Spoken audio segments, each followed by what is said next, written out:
Koe tala whatapu e ko se ona whaki pia ko kore ke uhuwhangai. Aho whakoloa koe ni.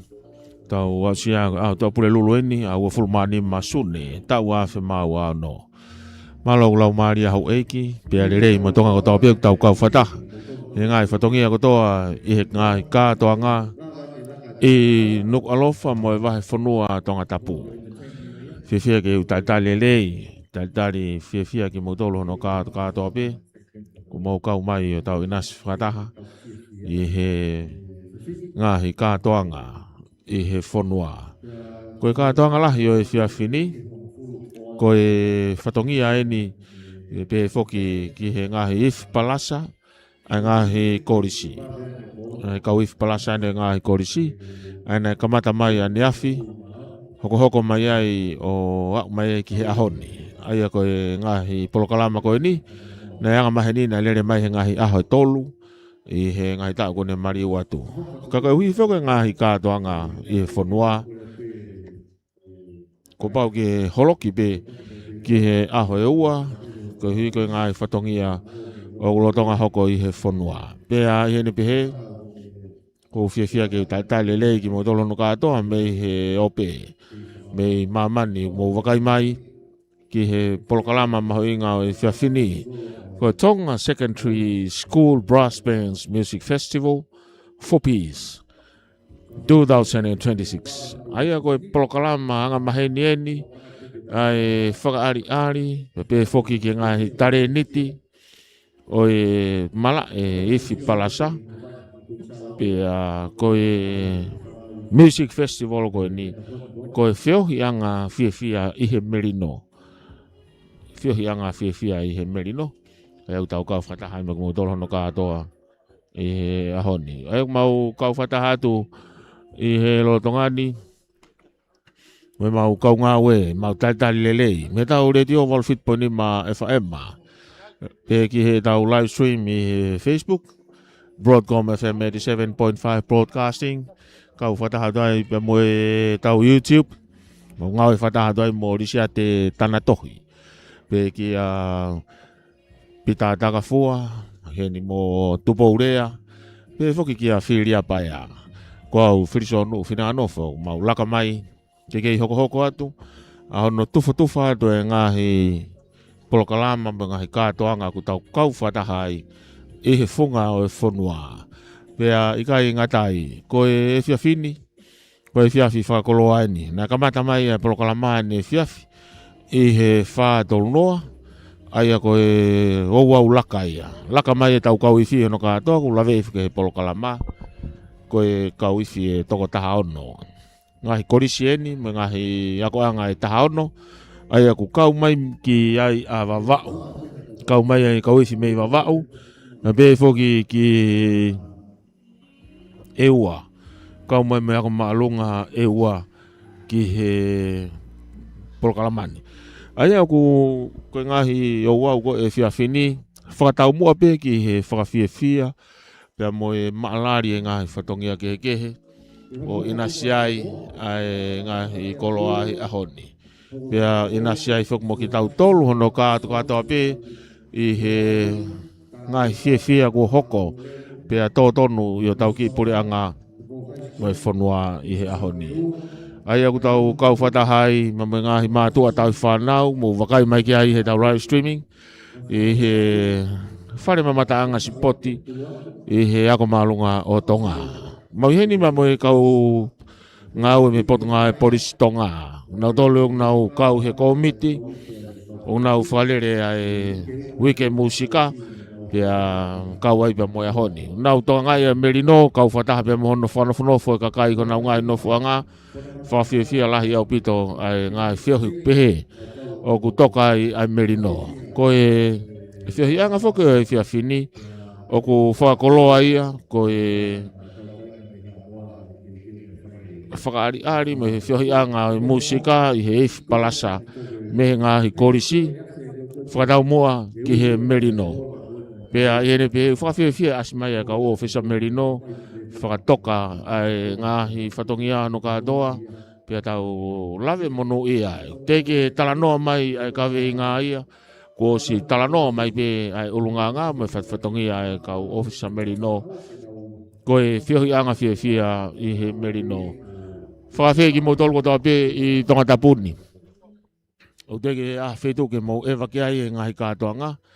Koe ngai taha ni ngai kātonga whiawhia o e ahoni, whakasi o se wike musika koe ahonia, malawa ke hoko ai ngai whakaari, pea koutui pe wha iloa koe konseti, aia koe ngai konseti, aia koe tau tolu ia tau kau whatahai. Whawhiawhia e tau whiohi, pou mai ai mātua he ngai kolo, pou mai mo e ngai kau ngā mea, mai whamiri no katoa, kau whatahatu, pea moki mou tolu kotoa pe i he ope whamawhana e tau ngāhi whatongia. Mo e whiawhia ke whakau atu ki he ngāhi loto whare no katoa pe. Koe polokalama o e whiawhini, koe ngāhi kauiwhi, koe ngāhi kauiwhi e tahaono.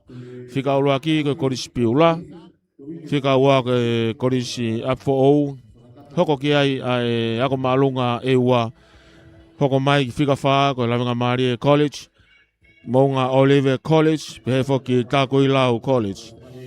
Hu mai ai aifi mei hapai, whika whitu ia koe kauifi koe ia korisi tauwha hau pilorevu, pehe whoki ki Tonga College whika ua. Koe ngahi kauifi o e pōni o koe ia whika ulaki, o kai mo e whika ua.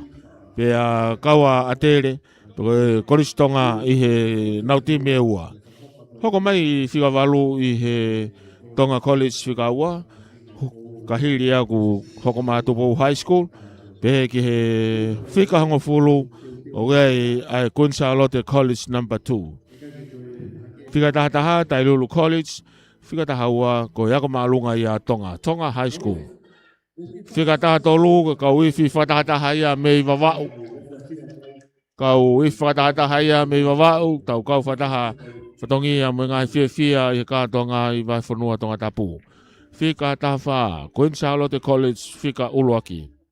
Whika taha nima, Tonga College whika uluaki. Pefo ki whika taha ono, ko iwhia ai mai moa, ko Royal Tongan Police Band. Ko e kakatoe ngahi ka wifi. Tēnau whani ari mo hoko e whawhiawhia e whiawhini, ko hia ko e maho inga tare ni te o e tau whanau. Kamata ki pēa ki o waulotu, nai e whakaamu ke kamata he ni mātou noa, ko whakaiwhi ke tau taimi ko ni ko osia hoko, ko osia minite nima me he ono. O teke mau maari mai, e ngai whatongia e whiawhini ka kamata, ai tau ngā ue. Ane pō, nei toki tuku e tau ngā ue me i he whare mamata anga spoti i he Tonga High School, tuka ako maalunga Tonga, ko osia e taha. Ka koe pōni, tau amanaki pe he kai ke fu, toi fu fuoloa, e ngai whatongia e whiawhini. Kai ke he. Koe hiri pe ai rea talitari whakahoko ia hiri ai lotu hoko ati rea talitari whakahoko ia i nispe ki ta maulunga i e potunga e polisi a Tonga ko atnaisa tau moi pe au. Peka lava pe ko ia hoko mai ai miniti hongo fulu ai ngahi ka wifi e taha ono. Peka lava pe ngahi ka wifi e taha ono koe ni. Whakako ai rea Mr. Howard Taylor, o taha i ka tangata mamahi i wike musika o Tonga, tau te whitu ke iwhi palasa, ne kau mai he tau ko toa pe, pia koki nau tolu na nau whotu, ai whakau ni whoki. Mo toko nia, si ngā he kau iwhi i he otu Tongani. Pia koe whialahi, ke taitale lei, ai kau muri koeni, tau inasi whatahai. I he ahoni. Ka lava ai rea Mr. Howard Taylor, hoko atu ai peia ki he presentation, ai e whakahoko in he Kestofona ko Lord Heilala, ai e ko ignobere e nea whio, lot ve hala kana kau moia I he komiti pe foki ke rea whamalo e whahauko ia e save rio mataere. Mui mai ai lotu. Mui mai ai o au lotu. Pea kalawa e o au lotu. Tau kau whatahai. Pe mo rea ku taka hai whanua tau tutukua mo merino ai eiki. Ka koe MC mo whatau kei polkalama e whiawhini. Saverio mataere. Me he Tonga whamarumore. Me he Tupou Tertiary Institute. I he TTI. Ai a koe tahai e kau tangatau nau mātia ki e musika. Mo no ako ne kina kakai mo hako tupo e whanua. Ke ngahi ilo. Whamui taha me he malai o e musika.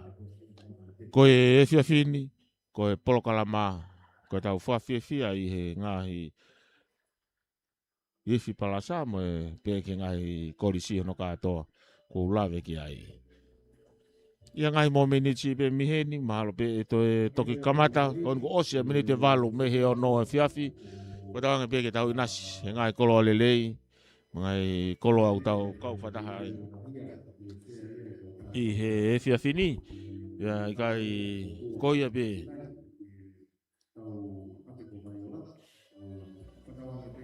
kai fukai fiafi ala ke whamalo ia ai ongo tangata ko kinaua kuna pou lahi mo fie kau mai hono sponsor. Mo whakaha whiat kia te mo tolu o Morina. O Morina kau ma he o tongani mo ala tokoni mai. Ko hia ko tau ngai whakamafola ka lawa ke whakamafola atu. Ai ngā ka tongani. Koiongo tangata ko ini na sponsor e whakamafola ne po o kai pe amanaki ko nau ai pe he poni. Ka koiongo tangata ini. Paula moi la tu. Paula moi la tu kau mai kau koristu tuku I he ifi.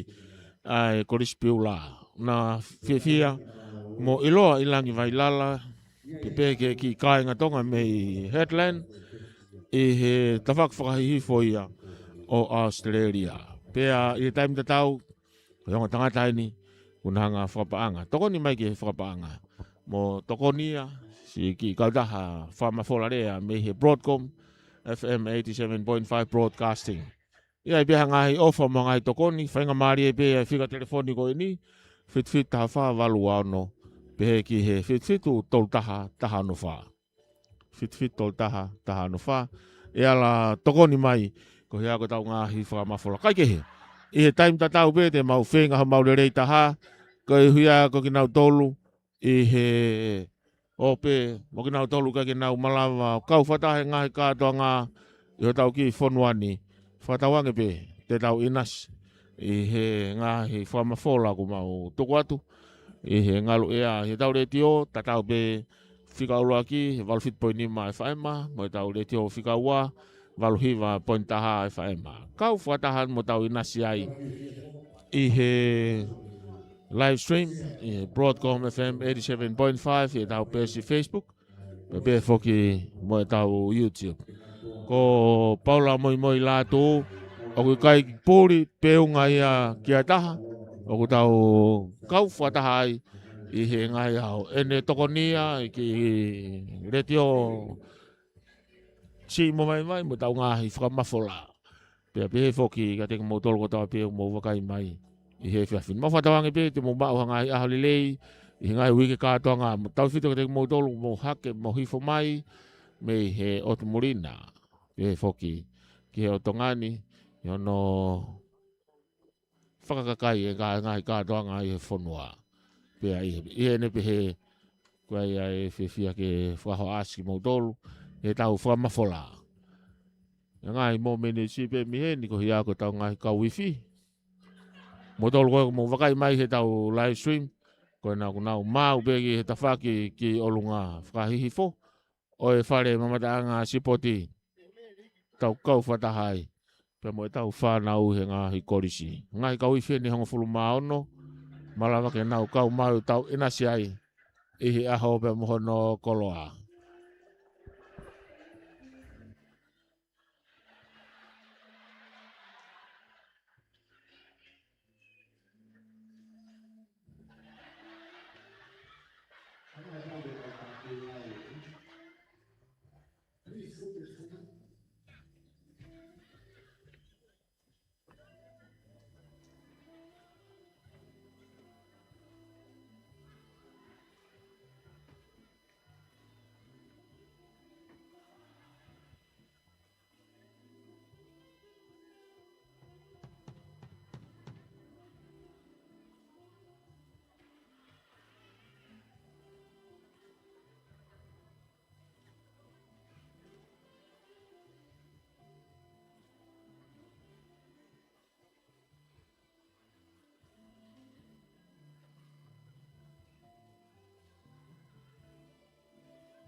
Kawifi, tauhimi ka mata, kōlea ka tauko, e tau hila, e katoa eiki korofa o ko tauhimi ka mata e whakonga e tau hami e tau te tiki, hiria, ka whae tau roto, e tau kōlea ka Westport.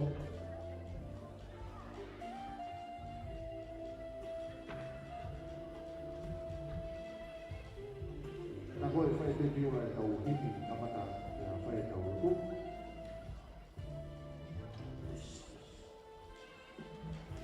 Kona ki koi stiwa, e nā hōmai ka tau mata tau mai moe.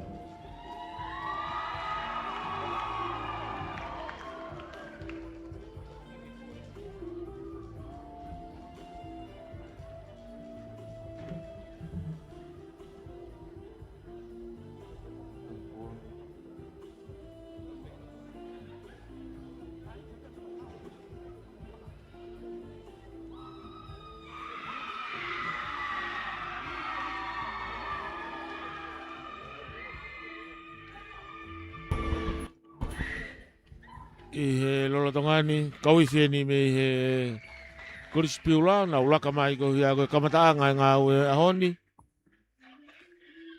Ke nau whika ulaki, pia kore ai pe ke nau tataki ai pe a himi o kamata o e ngau e anga.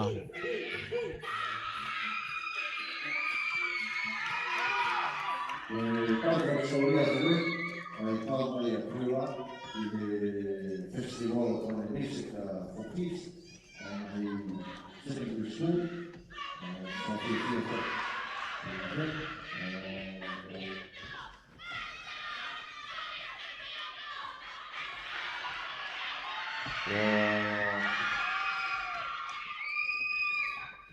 whai a te Pura,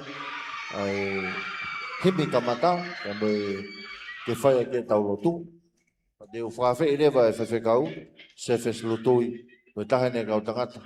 Kau tare kita maalolo, ka kia nau maalolo, ka koui nau tōki e potu ngau e tā i he ngau e i he siaswesuriana. Ka koe e whaifi e korsi ko Tupou, pa te whaifi e korsi Tupou High School.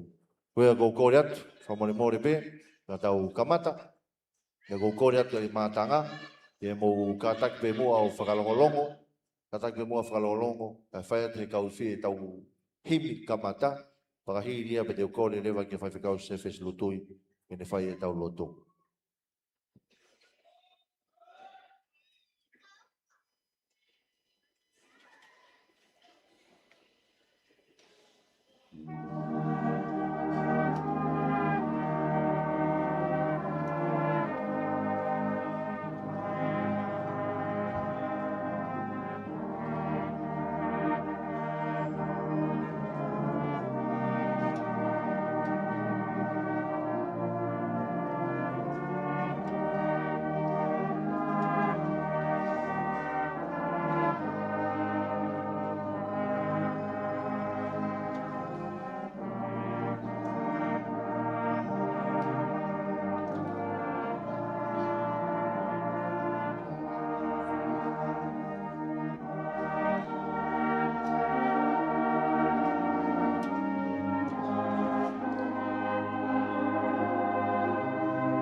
Te uhiwa aki o taingata, a ngahi ofa a eiki.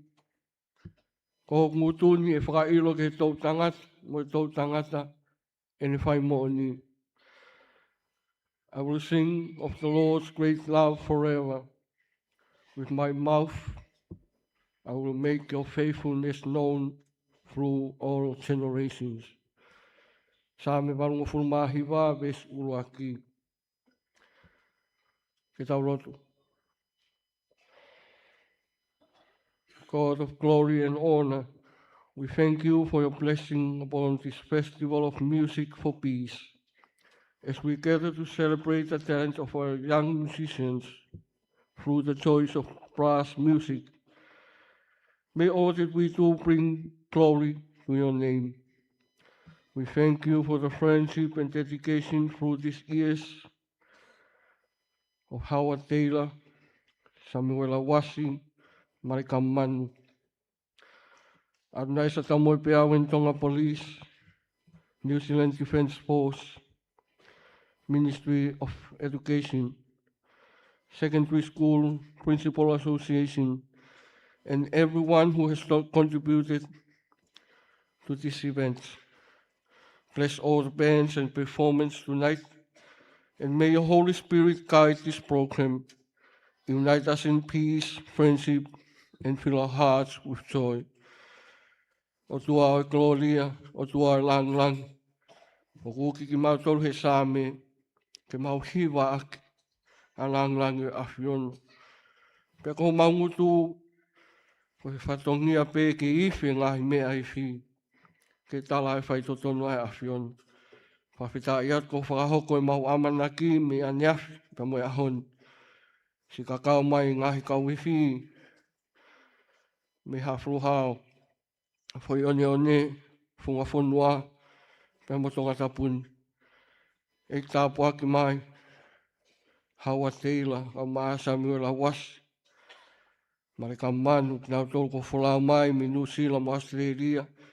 Awhi ngau eak maa whana. Hau tāki mua ai po ngau polisi, kau mai po ngau polisi, mi New Zealand. Po ngau e ako, me kau taha e kau pure ako, e ngahi ako anga korisi. Whawhita ia tu eik. Tu ke hoko e mau, whatongia he pōko en. Whahaha he whanau, nau tare niti. Talai lang lang mo ngei o awhion. Mau whai alo tuni he wapeo sisu Christ ko alo. Ka ko mau whakamo ui. Amen. Amalora ke tarai whaiwhikau se whesilotui, whakakato ai lot tamata pa mai whehi angat. Uhangi pe ko lotu tau whanonga ki ai, whawhitai pe ko tō mawmafi. Omi hao da tō i honi. Whangamari ko ni te uhangi e ki he tokon puri leo leo Commissioner Policy, atnai sa nau beau ki ne whakakata ato ai lea taritari.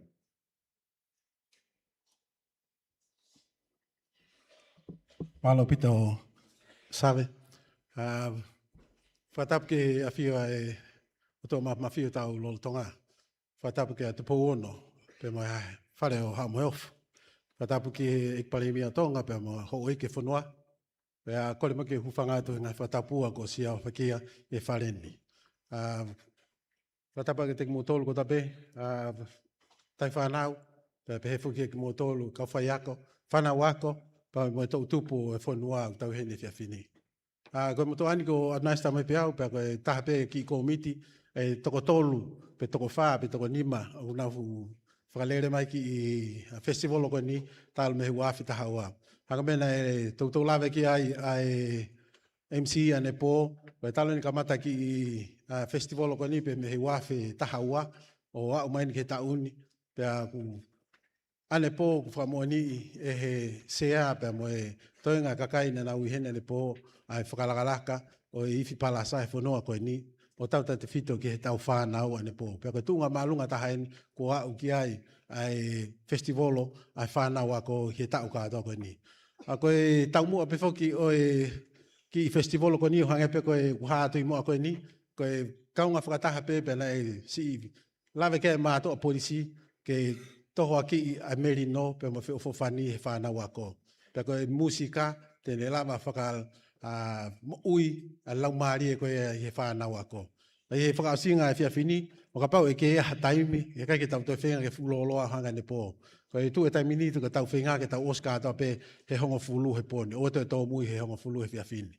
Pe a koe, ie mātu a hanga ne si lawe ki a MC a nenai ange, a mātu a polisi, o kuena ki tisperei te na uoma ki Hamoa, pa koe tau mua lahi taha, ke una ki i mai ho tau kāinga Hamoa ke tau waafi mo ke nau tolu.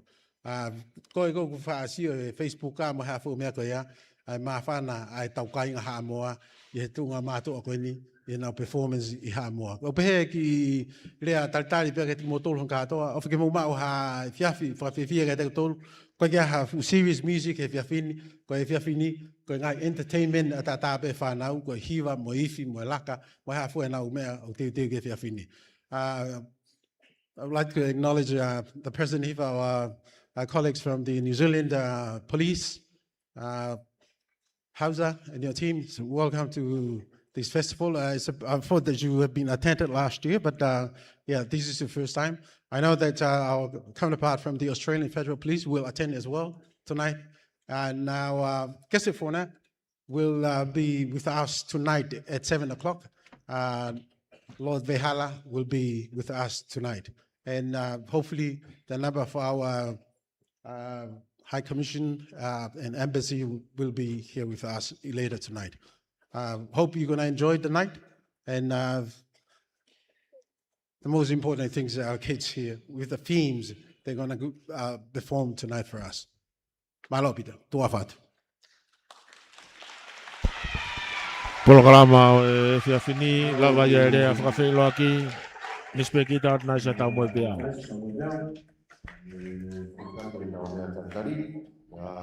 Hangi koe nau whakahauka atu, koe a piako kota pe te nau whaia entertainment, miniti pe e hongo fulu. Ma pau rewa e te loa ai ke toenga miniti koe te nau ova ke te utoki hanga eo whakamātu. Na koe hongo fulu pe sio ke ango pāma. Malo, sere samate, kama koris piula, kama rakfofua kau mai ke kātoanga musika. E wanoa wano, ke tau whanga story ea, ka te ngata ke tapolahi taha, ke ka uiwhi ka havaru, ka koe rakfofua kau mai e, ai koris piula, the music for peace.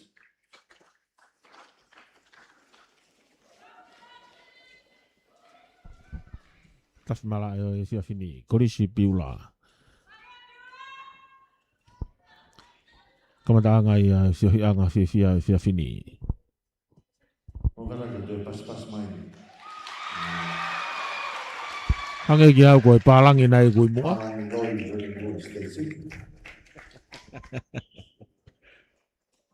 Hello, everybody.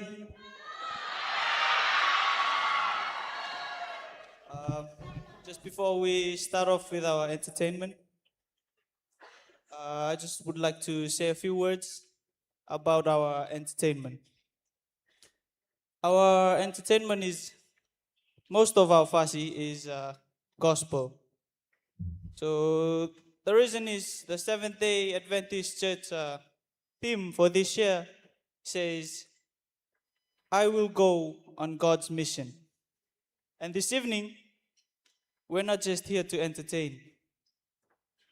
We're here to share the gospel that is in our fasi. So I'm sure you'll enjoy. Thank you.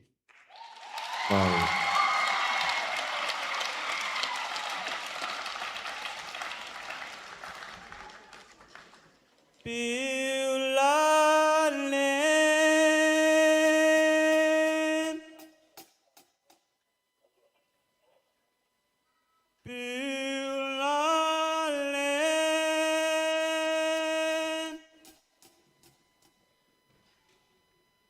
Sweet Beulah.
There's no need standing up for the right unless you're gonna stand it up against the wrong. Tell me how you gonna ever stop of being weak unless you make your mind up to be strong. Well, you got to do right,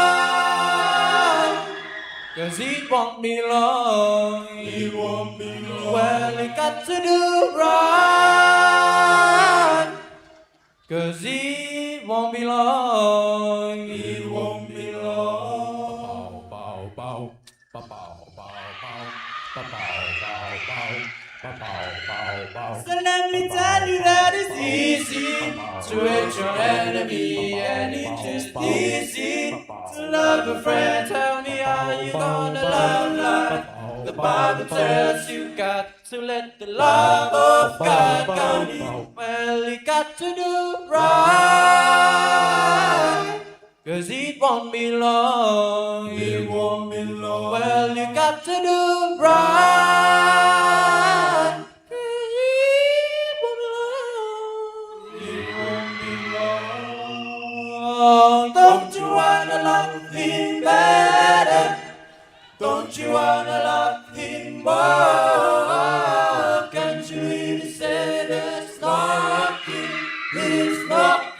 at your door? Don't you wanna be? Yes, to meet your makers, you got to deal with the Undertaker. He will take it right now. If you are willing, God, to let the Bible is fulfilling, and you got to run. Cause it won't be long, it won't be long. Well, you got to do right. Cause it won't be long, it won't be long. You got to do right and know I live a life. You got to do right and know I live a life. You got to do right and know I live a life. You got to do right and know I live a life. You got to do right and know I live a life. You got to do right and know I live a life. You got to do right and know I live a life. You got to do right.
College Piulai, maina o December, maina o Faifi, Shirley Samatu, Malo Apito.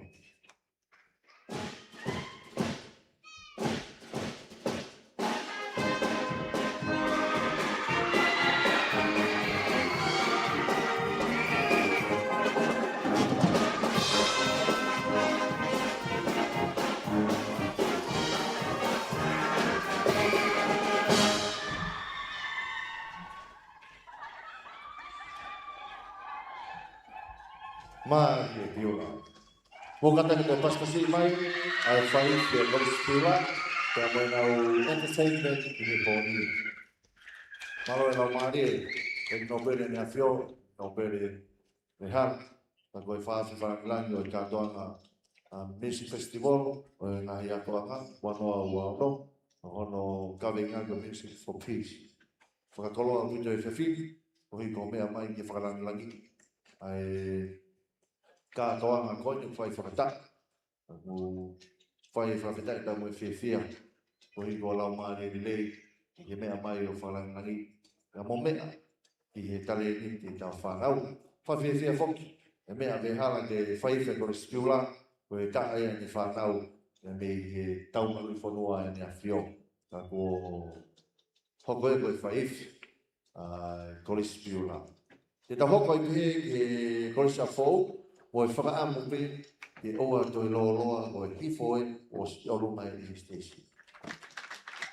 Whamālora he te whoki ke kau sponsor o e whini, o e tau te whito ki e potngā o e ako, na mo e ofa mai whare koen, ke whakakato ai e whatongia koen, i e hotere tānoa, ka mo e angalele, ke ong hano whaanga ki e tau kau mūri koni, tau hen ki e whiwhini. Ki a pauna moi moi, ki a mo e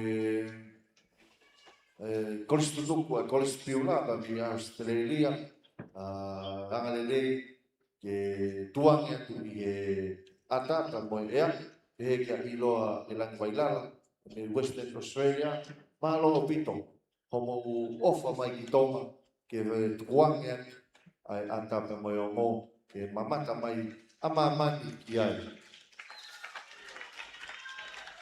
No pere mehara, te orak fuafua ta'o fokien, tau mai a piula i ta'un. Te orak fuafua ta'o eni ku kau mai a piula, o whai e whiwhia. Taka ki ngatai mai tui ki o ngongo, u tau kātoa i tonga eiki a honi. Pege vai whanua wawa, vai whanua eua, vai whanua haapai. Ia ku whakakoloa, ai lama mai tau whanau, ku ke mea heni, ke tamai o eki, e tōnunga pia mō kau hono langa, haki tau te whito ki e mala e musika i whanuani. Korisa fōu, ka mai nau entertainment.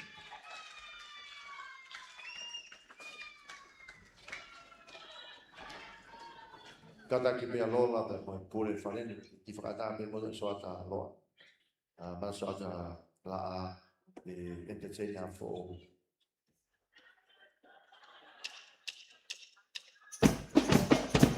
Oa.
kai e tau pure anga he howangi. Koe pokalama e fia fini. Kia ngai kauifi. Me ngai korisi hongo fu maono. I he whawhanua Tongatapu. E ua hapai kau maa wa ula. Koe whikaua ni ulotonga i Whinga Station. Aia koe korisi a fo'ou. Korisi a fo'ou e o lava atua e whikaulu aki ka korisi ke ula ia. Pe foki ke whika tolu teu mai. Koe ako maalunga a e ua. Ka malo ia fuka tau sponsors malawarere ke tuku atua ia ngahi. Whakafola whakatonu mai katoanga i tonga eiki ngahi aho whakakifia mga aho whakakifia. Ka malo ia kia paula moi latu. Moi koe koris tutuku i koris pula. Nei Australia. Ka malo lahi kia iloa ilani Heilala. Kai nga tonga kotoa i Headland, Western Australia.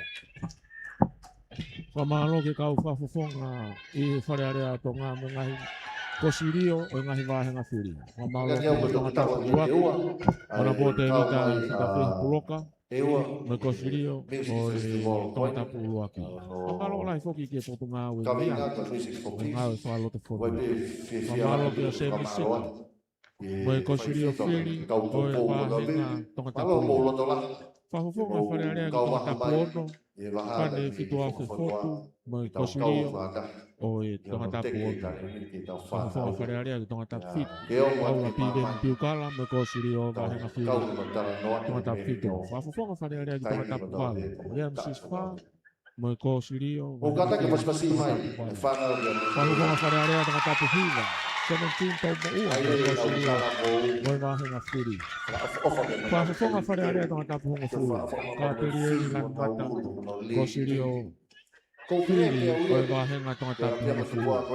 Whakawhonga wharearea hapai tahaua. Simon e kapitaua hoki mai kosirio. Whakawhonga wharearea Tongatapu tahatolu e safi lātu hema mai kosirio. Whakawhonga wharearea wawau tahanima. Toke tā a tamatau mai kosirio. Whakawhonga wharearea wawau tahaono. Toke tā riami waske lātu. Moi ofisi o wawau tahaono. Whamalo whoki mautolo no kātoa pē. Wala ni mamai ngā ngai kātoanga ho tau puri angani. Lolotonga i Stacey. Ai ako maalunga o Tonga. Whamaribore, ako maalunga o Ewa. Me he whunga i Ewa. Whamawhola whahanga tonu me he indoor stadium i he Tonga High School. Kātoanga Toka Secondary School Brass Bands Music Festival for Peace 2026. Iyo, koe polokalama whakawhiawhia whakawhia. Kei whainga maari te, kai ngā tonga ke mō ahia ai e whiawhi. Indoor, pura whare mamatanga spoti i he Tonga High School. Whawhanua me Ewa. Ako maalunga o Ewa.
Oke berumi hai kukowi nanti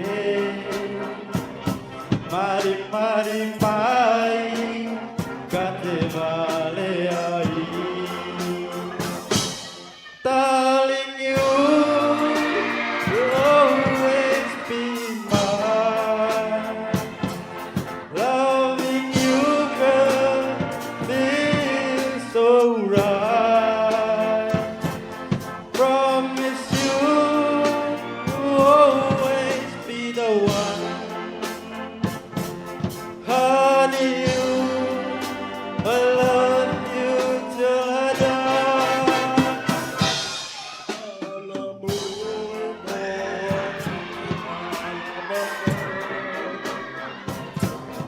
Ave o manu ki e kuma ponua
Aku malunga me funga fonua. So otoia ka moe whana uwhi me funga whanua. Tamai Joseph Otto, ke mo kata ko ewangi ki e ua. I tau sio, i he vai tō moe hāfua i e ua. Mārie. Tō kata ke paspasi mai e tau whanau, me funga whanua. Whamalo lahi atu whaifi, malo pito e mauivi, ta moe whanau, o whakakato ai te teo e tau entertainment. Ni kulawe e pēkai kua mea si. Tau me ne pō mo te teo e chess piece, himi ba moe mas, to e lava mo entertainment, whakamalo lahi au pito atu. Koi kua mea whaingo fua e whanonga mai, ma wahe tau whanau me hiongo mātua, to e tauhi ke nau tolu i Tongani. Te tau hoko hoi ki e iwi ko Lavenga Mali College, i e grade B. Hange koe ne whahakata ne awhi, le boa ne awhi, koe waiwhake kulupe e ua. B grade, pa moe A grade, koe toko taha ua o i he klasi ua, pe koe B grade, pa koe toko ono i he A grade toke klasi uloa ki. Aia ko Lavenga Mali College in Daimini, a hiri e patau hoko ki Mounga o Olive, tā koe lau, tawha a hau, Tonga College Whikaua, Tupou High School, Queen Charlotte College Whikaua. Ko ne la vaia ai klasi ua pe koe B grade. Mau e College Lavenga Maria ia, teu ki e nau entertainment. Ko tui, kata ka paspasi mai e tau whanau. E College Lavenga Maria.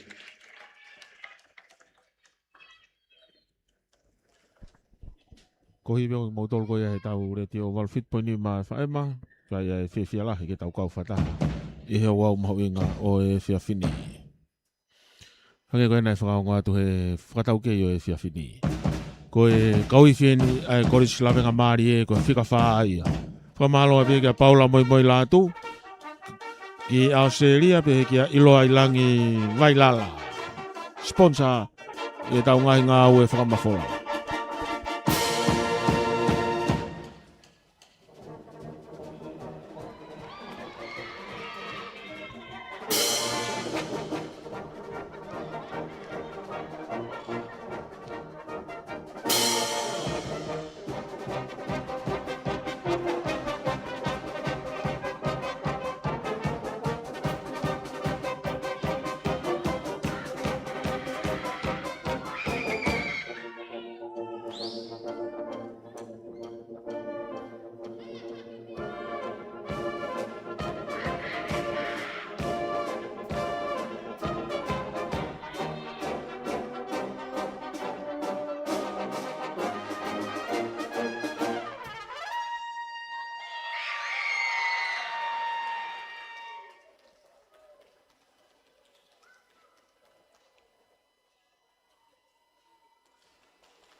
Maria masi. Mo funi kula. Todo atu. Kolis la venga Maria ia. Mo nau entertainment. Te tau hoko ai pe he ki he kainga. Wawe pe tau performa tau toruia. Kai ke tatau e nima neaf. E whawhalangalang ko ane pō fok. Nai kamata ai katoanga musika festival o koe ni. E whai ai he ngahi apiako kotoa pe nau himi. Mo nau masi pa mo nau test piece. Ka ko himi, na nau tak whiri pe nau himi, pe heki nau mas, pe nau toki Ifita tau pe i nau test piece. Koe Grade B, na nau whai na koe nau test piece, koe Tribulation, pe koe nau Grade A, pe koe Kasuruaki, na nau whai na tau ai fast for all koe tukwhanua ki lang. Koe whangamaria ko ni te tau ki awhe he ki hahake, ki kolisimo ngā orive, pia mei hahake, hoko i be ki hahake, ki tā kui lau, pa tau ki awhe ai ki he foi one ki tawha hau pilo revo. Kainga, ku hou ngā au pito si whai whatongia e tau whanau polisi, kau tama kone whunga Stacey, ane pō, talo e nau tuu me hawhe o noa o ki hoko ai taha ua. Koe pōni, unau toi whai whatongia be. Whamalola hi atu, i he whai whea kau polisi, ka mai put ngau e polisi, mālo au pito. Pou, ka moe whakaukata pe koe tau whanau tareni tiwhi, whainga maari e pe a polisi, ka pau te ke whiri, ke hoko ia, ka hau, ata pe ia, ke petutaki mai ki kau ofisa, te ria nā mau hao whainga maari ai. Ki kau sponsor, whakamalo mawahe pe whoki, i pot ngau e ako, Ministry of Education, malo au pito siya mo offer pa mo koe main sponsor whokia o festival o koe ni, pe ki tāno a hotele, pa mo offer mai ki he nofoanga e tau kau whakamaka, ka paula moi, mi Australia pa mo koristu tuku piula, pa pe ki a iloa ilangi, Heilala me Western Australia. Koristu tuku piula o Australia, pa mo walfitu po inima e nau loto lelei, ke live stream e tau katoanga music festival, Music for Peace, i he wanoa ua o no.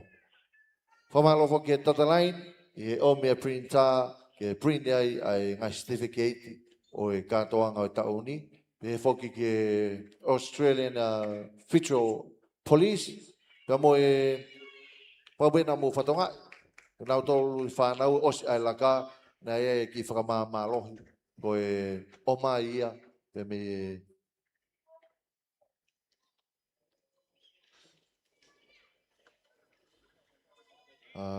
mai e pe me Australian Federal Police. Pea ki he ngai sea lat mōri koni kui loto, koe pe whuke whakamalo lahi ki he korista i lulu, e nau ofa mai o mai sea koni, ki he tau nofo ai, i he kātoanga musika koni i he aho e ua koni. Koe a kore atu hoi ki pa mo tau kainga, koe e whia whini, o kulere atu he live stream, whakataha pepa mo leti o live stream pa mo leti o, kule i walfit poini ma. Koe a koe whakamalo mawahe ki a pola moi, pa mo kostuku e kolis piula, peka i loa langi, Heilala, pe me Western Australia. Mo kata ki mo a kainga, tau ai pe mo haki paspasi, pa mai kau sponsor o e whia whini. Kaka i he whunga Stacey, ko iai ai whanau, pe mei hake i he korisimo ngā orive, pe mei he utulongo a. Iai pe mei nau ukulele.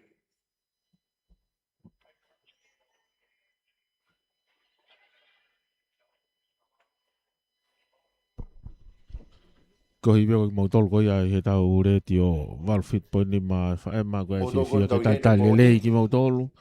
I he proklama whiwhia whini i he tau pesi Facebook. Pe ki he tau YouTube. Whiwhia ke whamalo ia kau sponsors. Ko nau kau loto firmari e ke nau mafola tu ai fatongiani. Paula moi la tu ka mai ka wif korisu tu ku peula me ya seria. Ilo ai langi mai lala e kai nga tonga i Headland Western Australia. Whamalo ia whuka ki nau tolko ia me he ngahi kosirio fili, Tongatapu Uluaki, Tongatapu Ua, Tongatapu Ono, Tongatapu Fitu, Walu, hiva moi hongo fulu, Tongatapu tahaua moi tahatolu. Whamalo mori hapa i tahaua moi tahatolu, pe whuki wawa tahanima moi tahaono. Ko tau proklama whamafola whangatonu o e efi afini me he whare mamataanga spoti i he Tonga High School.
Sami ufungalia amekrosi mwaliwe.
Kamalo atu, ki he whaifi sa mi wela whangalei, pia mo e kolisi mo ngarive, pia mi he utulongo a malo a pito se mo kātaki. Whanonga mama mai whataha pa mo eua pia mi hake, o kau mai ki he pōni. Whawhiawhia pito pia whafofa pa mo teu pia malo pia talunga. Kainga, ko e mea tau whamoni ka he pōni, o pe kai pe ke whaingo fua.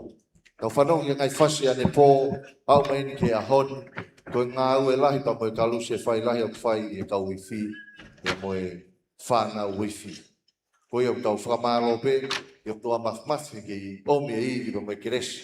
Whiunga pa mo tau vai o lawa e whanau koen, pa mo e kau whai ifi, o tau kau whataha i e Music Festival o e Wanoa Waono, ia tau whiwhia ko toa, ko hiu tau kakato katoa heni. Ka pauna ea haifi, niua, ko tuina nau heni mo nau tō. Tau whatawange pe ea hata, ea haifi a niua pe te tau kau whataha mo nau tō. I e Music Festival o e tau wifi a ngahi secondary school. Whamalo pe whoki ki e tau sponsor, e poto ngau e ako, pia mo e ome e whaleni ki tau ngau e ake. I tānoa hotele, pia mo e ome no whaanga ke mālolo kia e tau kau whakamau. Ia paula moi pia me kostu Tupou College piula, me Australia, me heka iloa ilangi Heilala, me Western Australia. Whamalola hi atu, ka ki ngata he live stream, ka tau e he omo atu i he leti o. Ua tofu ia mamani, pia mo tongani, i whainga maria ki nau mamata mai o mea tonu i he Music Festival e tau whana wifi. Paki he teta lain le, malo pita popo mai ki no print e tau ngā certificate, pa pehe ki ome printa tupu heni, ke whakakatoa ke whatongia ai tau whakamāka. Paki he Australian Federal Police, malo au pito ai ome mea te koni, ke whakamāmalo he tau whangau, ke police tai lulu, malo au pito. Whakawhainga maari i homo sea, ke tau ngāwe aki i le whewhini. Taku i heni, ai whangau ia pe mei he kolisi taku i lau, pe mei he paki mo i tō i. Oua, takala e tako toa. Mahina ka tau whanonga mai pe mei lapaha, pe he kolomua ono aho. Tau ki paspasi mai mua, ke kolisi taku i lau, pe mei ka Paula Lorisio, malo o bito o bito. Nai peki taimi me ki iafe a Paula e pa mo ne timi o malo lo. Ta koe tauni, whakakau e Paula ke nau te ki ariaki, teu e nau whanau. Mao whoke nau fusene ti lahi e tau kōsi, e nau kātoanga, ia whekau he kolisi Tupou Paula, o pau ke mō kau, e kai ke ngofua ke mō toi nofo i e Music Festival. Na koe au whae whakamaro ki a Paula me poreaka, koe sta koe lau, malo au pito, teu, masi, kōsia ke masi koe ni mua, hange ka puna ia he loto whae. Teu, puno. Koe sta koe lau ia, pia me paki moi toi mi la paha.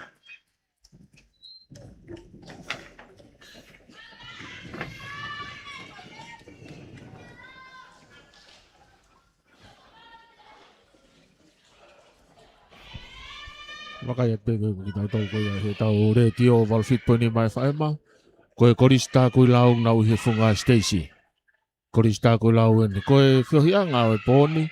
Koe ngahi whawhiawhia. Ngau ake ngahi mea iwi palasa. Nau tū takai pe. Koe ni ihi te nau tolu koe toko tolu. Nau ihe sea. Koe ngahi whanau iwi. Tui whio mai. Whiwhine mo tangata. Nau tū takai. Ngau ake ngahi whasi i he nau tau olunga. mo whenga ke whakatata I mo nau haka ki pēr ngā he mea I whi. Kei whenga maari e pēr whange mamatanga sporti tonga hai. Whakawhia ke mo lava mai o wakai tonu ke ngai tare niti o e pōni. Hange koia kuangona atu e hoani.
Still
Kolista koe lau ia.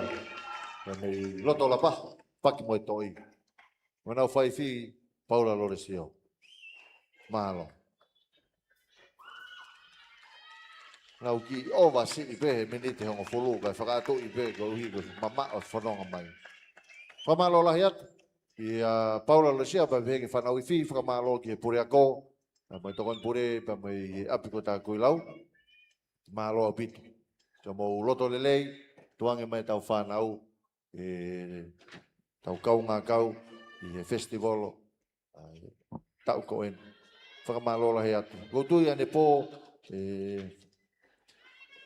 Whawhalanglang, whakamooni pe e kakai toko lahi. Ke maina wai ngahi iwi toko lahi au pito. O ku whakalakalaka au pito. Ka kutui tokoni au pito. Ai polo kalama ko ni ki ono whakalakalaka e tale niti. Musikata tau whitu ki he mara e oi palasa. I tau whanau. Koe ki whakaonga te pe whakamore koe ki o koe ki ene ai ki wheneki o ku si whakahoko mai. Ko ne sio whakamui ki ai i he lalo ka sia lahi pe koe i tua. Ka koe koe rea tumua te ria na iai hata. Nā ne whakatonga i atu ai ki. Ka koe rea tumua ki kātaki mua. O mea mai ki moani o omi pe te pire koe ni. Pe koha polisi kuofi atu kia te koe. Pe koha polisi kuofi atu kia te koe. Ki koe ni koe ki mea lere. O whakamore. Testing. Nai sio atu ai whakatatau ke whakamatala ai tau taha koe ni. Nai sio whakaospe ki he ne ki. I ke lalo ka sia lahi koe ni i tua. Malo. Teu whokiene ai iwhe tawhahau pilo levo. Me me whai one ke nau kaka ke whonga Stacy. Au whia. Tau whia mo tau whakaamu ke maa tau whakahaapai pe hena Whaka ofa koe a haapai. Tō. Mahina koe o mai mei haapai. Ladies and gentlemen, it is a pleasure for us, Tauwhahau Level College Brass Band, to perform to you all tonight. Our theme for tonight says, "Don't worry, be happy." Okay.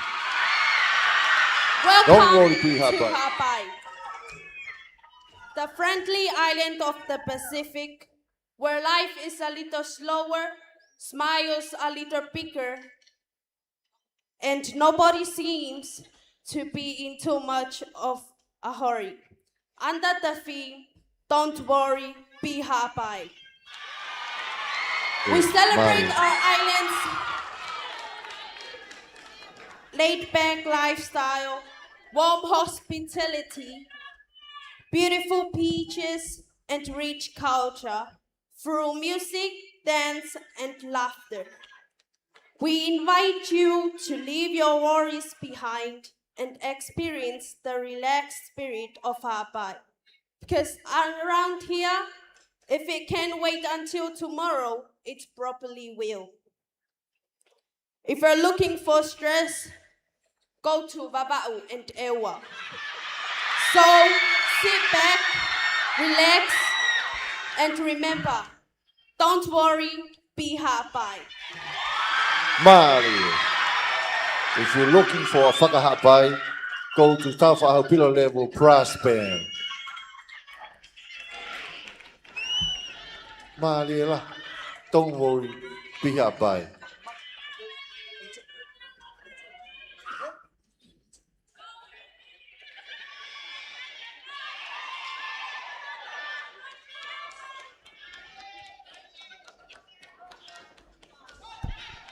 Ko hipi ko mo tolu ko e tau re tio wal fit po ni ma fa ema. Ko malo ia tau ka sponsors I he fini. Ki fa ma fola fa tonu he tau re tio ka uma ai tau live streaming. Ko malo ia foki e fini Paula moi la tu I fio Kristu tu ko piula me seria. Ilo ilangi Heilala be foki ni he ngahi kosilio fili mo ngai kau farearea. Fa farearea tong. Kau ifi mei hapai, koris tau whahau pilorevu.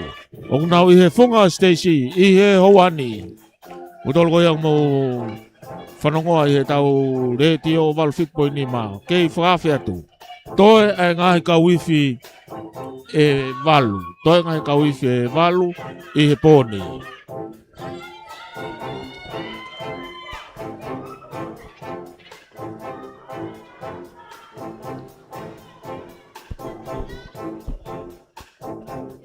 Whakawhawha bito nau te unga. Topulan pulu. Pea piva mo tupeno lanu hina hina. Kina tolu whanau whiwhine mo e whanau tangata. Mo e noo e whakahapai o nau konga loto. Pea whoki ki o nau kahoa. Whakahapai kotoa. Whakawhawha bito teu teu. Que pena cosa, Nariona tu sole, Naria serena, Topona tempesta, Velaria festa, Nasianata festa, que pena cosa, Nariona tu sole, mana tu sole, il bello in oh sole mio, sta fronte a te, oh sole mio.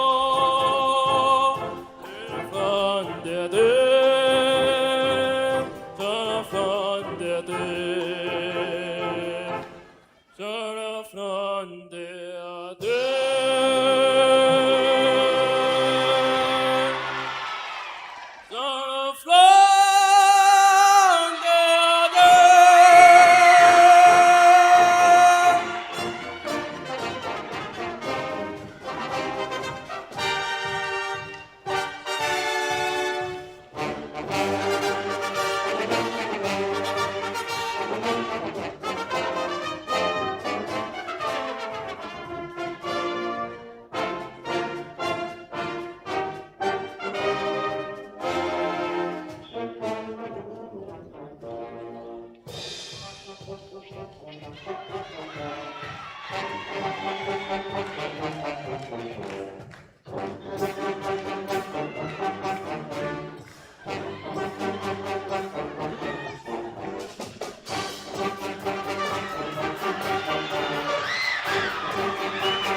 Don't worry, be happy. Mali la, koe aha whakane ware ia tama. Whamalola hea tisi ngai whae. Whaifi, whak mai hen. Whaifi, whaifi hapai. Hau ke whakakato e whatongia kua hapai.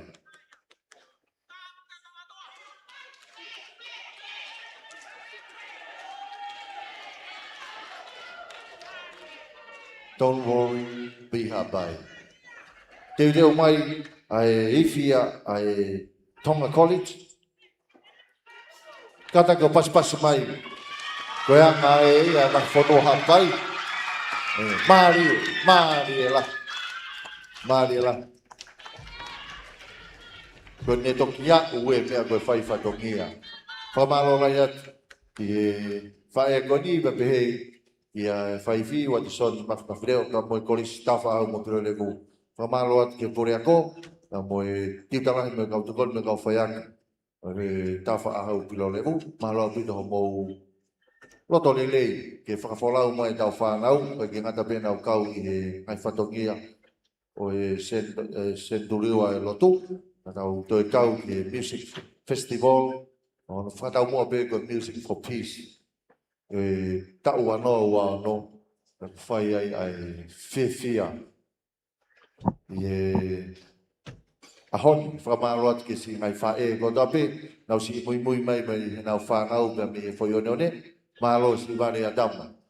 Fa fia tau kau fata e tau koen. Tau kame siria. Ka ko ifia Tonga. O ku Whamafola whangatonu me he tau reti o malwhikponi ma e whae mai lo tonu Nuku'alofa. Ko hi pēko tau kau sponsors ki he pōni. Ke fia peke kei whakaunga atu e tau kau sponsors. Ke paula moi lātu. Me kau ifi tutuko e koris piula me ia Australia. He kia iloa ilangi mai Heilala. Me kai ngā tonga i Headland, Western Australia. Whamalola hi whoki a te knau tolu koia i he ngahi wāhenga whiri. Kosirio, Tongatapu luaki, ona po te vita whetawhi puloka. Kosirio, Tongatapu ua, ona po semi sika. Kosirio, Tongatapu ono, ona po whane whitua whe fotu. Kosirio, Tongatapu whitu, ona po paula piven piukala. Kosirio Tongatapu walu, ona po William Chisfa. Kosirio Tongatapu hiva, 17 tamo ua. Kosirio Tongatapu hongo fulu, ona po ka peri lan mata. Kosirio moi hapa i taha ua. Ona po Simon e kaptaua wuki. Pekia esa pelatu me tonga, mi hapa i taha tolu. Toketa alani tangitau me vavau taha nima. Toketa riambi moske latu me vavau taha no. Kamaloa lahi at ko ia kono whawhainga maaria ke whamafola atu he tau reti o au taki atu ke ngai o tumotu pea mo mamani furipe he tau live streaming.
Malila Kristonga.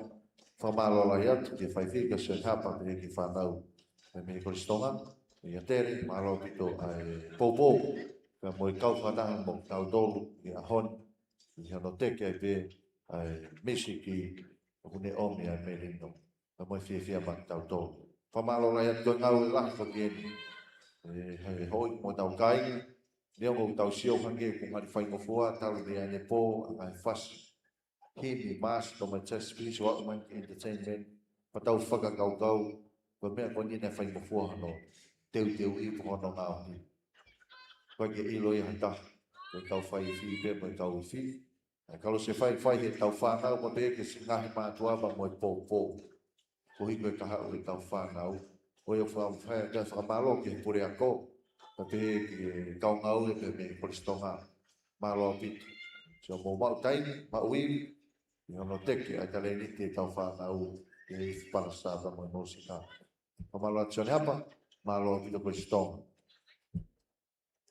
Te tau hoko ai pehe, I e tau iwi Tupou High School, me mei wālo loa. Ka mo nau whai iwi ngai toko, sione ngai toko.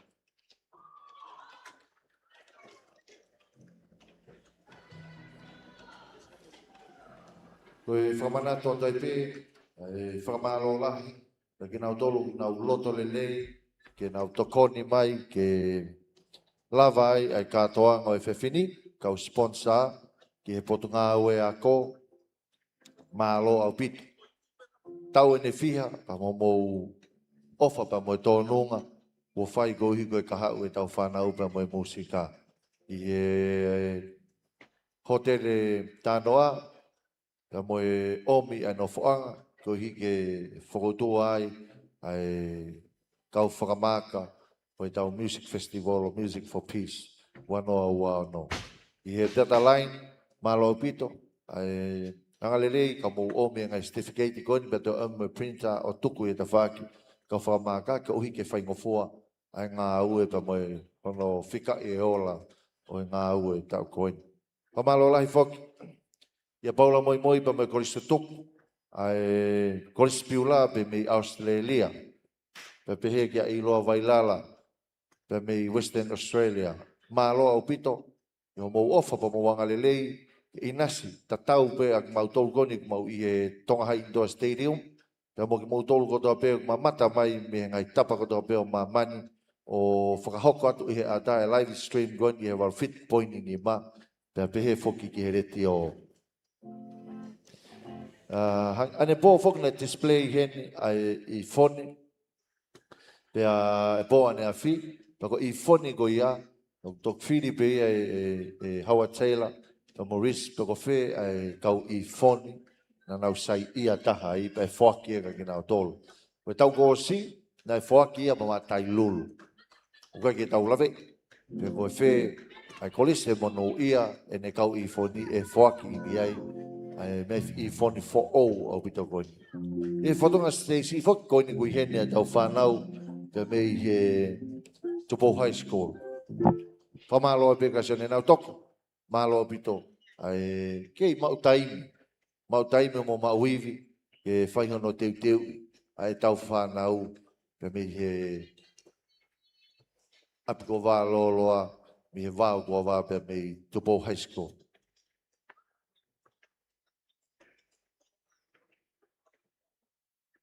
O kata ki o pasipasi I mai, whawhofa o pito e teu, e whawhofa mo I teu ngā, e whanau iwi e Tupou High School.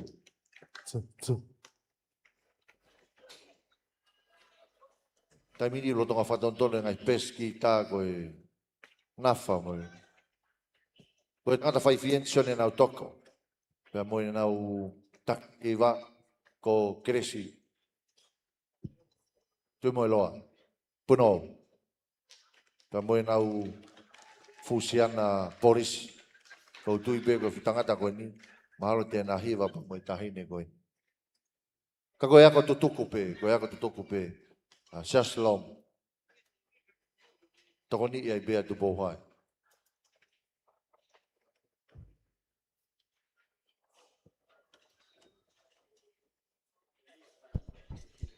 I Hawaii Funga Stacy ko Tupou High School.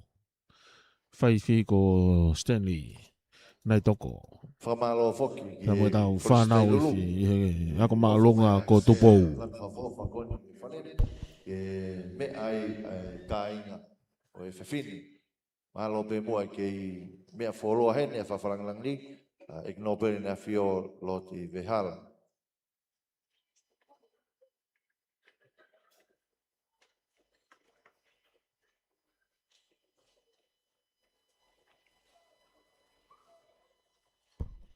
Kia ai bia e whakawhiat ka te mutolu ho ik mai ka inga Tonga.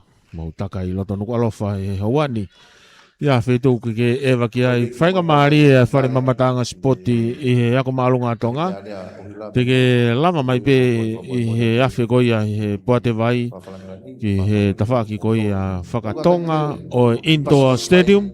Te mo lava o autaki mai ai ki he loto holo. Ko lava te mga ngafa whatongia ai pōni. The Tonga Secondary School Brass Bands Music Festival for Peace 2026. Aio, ko e fia I he meri no. Whaiwhi nai toko, kau mai kau iwi. Mei he ako malunga ko Tupou.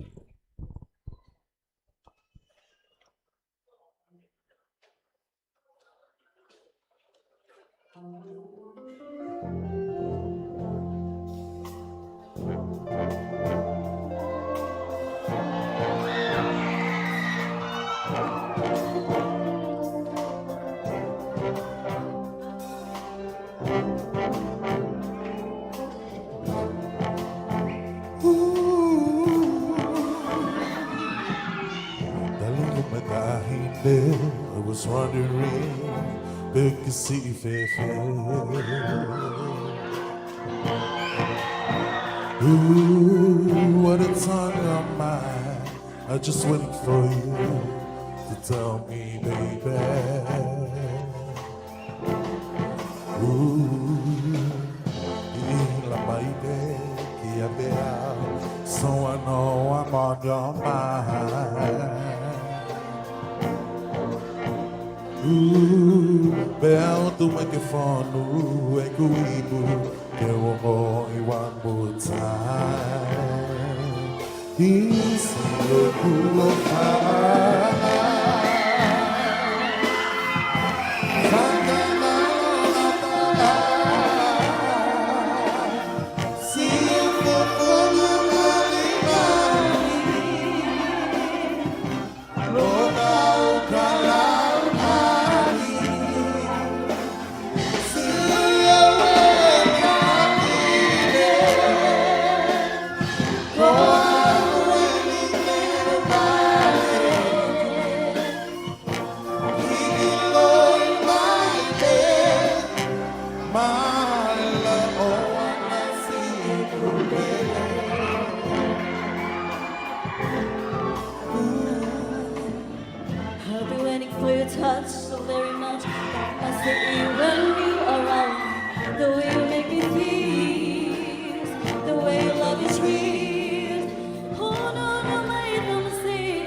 Oia ue kane ke ako malunga ke Tupou nga utoki ako pe te fasi o lunga koe ni mea maui ngā sone na utoko mo popo mai I poni kata ki tau te paspas toa I Tupou High School ko e tangata solo o Charles Long ko kosi tuku pe ia ko pe kia kresi I mo loa malo tuto ki ako malunga ke Tupou High School Te tau awhi he, ki e tahine ko kunsa lo te whika ua.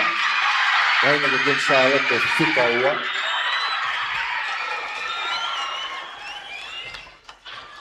Kunsa lo te klupu whika ua e. A kunsa lo te. Naka me osi koe ni, ke tau hoko lewa ke kalas uruaki. Ka moe whakaamu pe, ke tau entertainment e miniki pe e hong full. Wa tui pe tau ofi te afu mo fulu. Sa te tau ki takitana sa kungi ko tau tuki.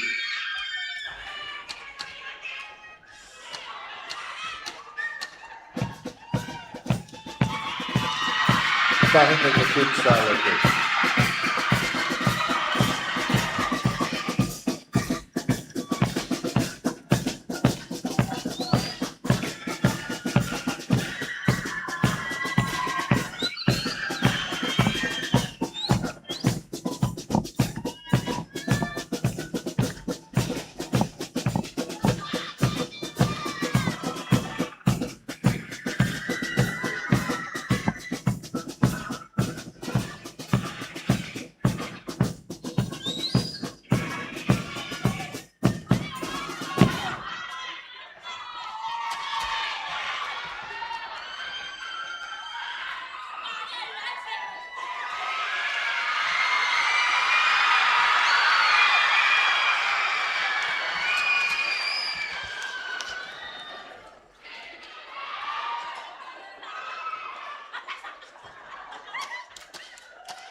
kun sa lo te ka ua ia pe ke nga mo ua ko he wiki ka kato ta he wiki ka ha o ko uhi o te ke whakangongo ka whiwhita ke le soni na o atu kun sa lo te whika ua kulpua pas mai kainga lava ia e nau tolu ko nope e nau kau ki kulupu hono ua the great B Whaosi mai kolopua kun salote, na mo nau ngau e mo ua hoko I he wiki e kaha o.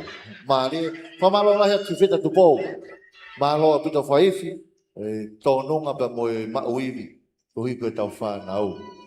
Mea pe whawhe whalangangi, I he perform e tau whanau, o mari pe, na koe whatongi ani whani, lawe I le rei pe he mātoa koe, ni talu e mau kei hiki, koe wheitu una na e sea, I he Nai ki maari anga whake taimi nai ki se ai no pere he nai ai mo ngā hiwhia o ngā siasi mo ngā community. Ka koe whenga pēni ke puke ai mea ngā mo ofa ai me he kōhiri. Neo ngō maua ke kone o hoka te whatongia. Ka koe apiako koni kui olunga koe Tonga High School ia. Tonga High School ia kulupu uluaki. Ka moe nau whaiwhi ko te vita manu. E osa tonga hai ia, o ki ririu si pe ke tau proklama, tonga high school, te toki tai lulu. Tō atu. Ne umau pe ki nou te Facebooka, ko whakarea ne whaiwhi, ki hataha e anga le lei, pe minu sila, e lawa hau mo nau teu. Aho ne ua me ai, koe ni tau sio kia. Mo pas mai ke toko taha koe ke tau lawe. Na isi heka mai ka mo te unga fo ou. Ka mo sote whakafofa koe ni. Ai tamaiki me lalo kas. Ya. Ue whamare more me Tonga High School. Funga wha I mata. Nau whaiwhi. Na masiko te vita mano. Sai ai whake tau kau whaiwhi ka toa. Nau nofo wholoa pe, koe ke nau tokanga ke kumha nau hoa, mamahi I pe musika. Te vina manu, te mo e kauifi, Plaza Tonga High School. Pangona atu me he whare mamataanga spoti he ako maalunga tonga. Ngā hire o whiawhia. Pea koe tamu ai e whiawhianga o e whiawhini. Weekend musika tonga, me he committee musika whakawhonua. Whawhiawhia I he merino. Ngau ea ke ngahi mea iwhi, koe ngahi whakatata me ngahi haka. Whaiwhia ako maalunga tonga, te vita manu, mo e whanau ako me ako maalunga tonga. Hari.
call you when I need you, my heart's on fire. You come to me wild and wild. When you come to me, give me everything I need. That lifetime of promises, the world a tree. Speak the language of love like you know what it means. Oh, take my heart and make it strong. Living the best, better than all the rest, better than anyone I've ever met. Oh, stuck on your heart, I'll hang on every word you say, tear us apart. Baby, I would rather be there. Instead of living like a living hell, now walking away with my heart on the floor. I can feel it running around now. Oh, baby, never again. Better than all the rest, better than anyone I've ever met. Oh, stuck on your heart, I hang on every word you say, tear us apart.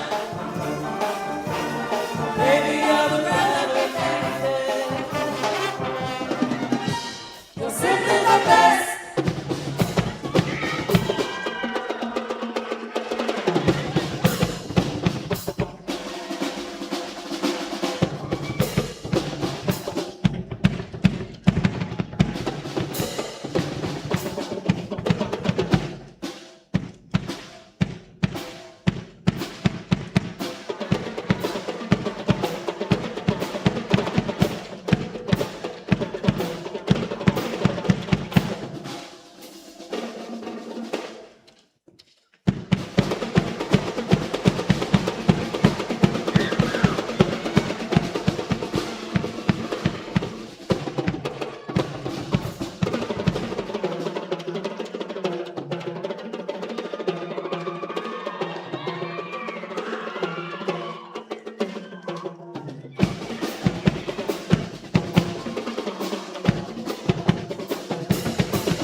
ko ifi ko malonga Tonga David Amanu ka mo Tonga High School.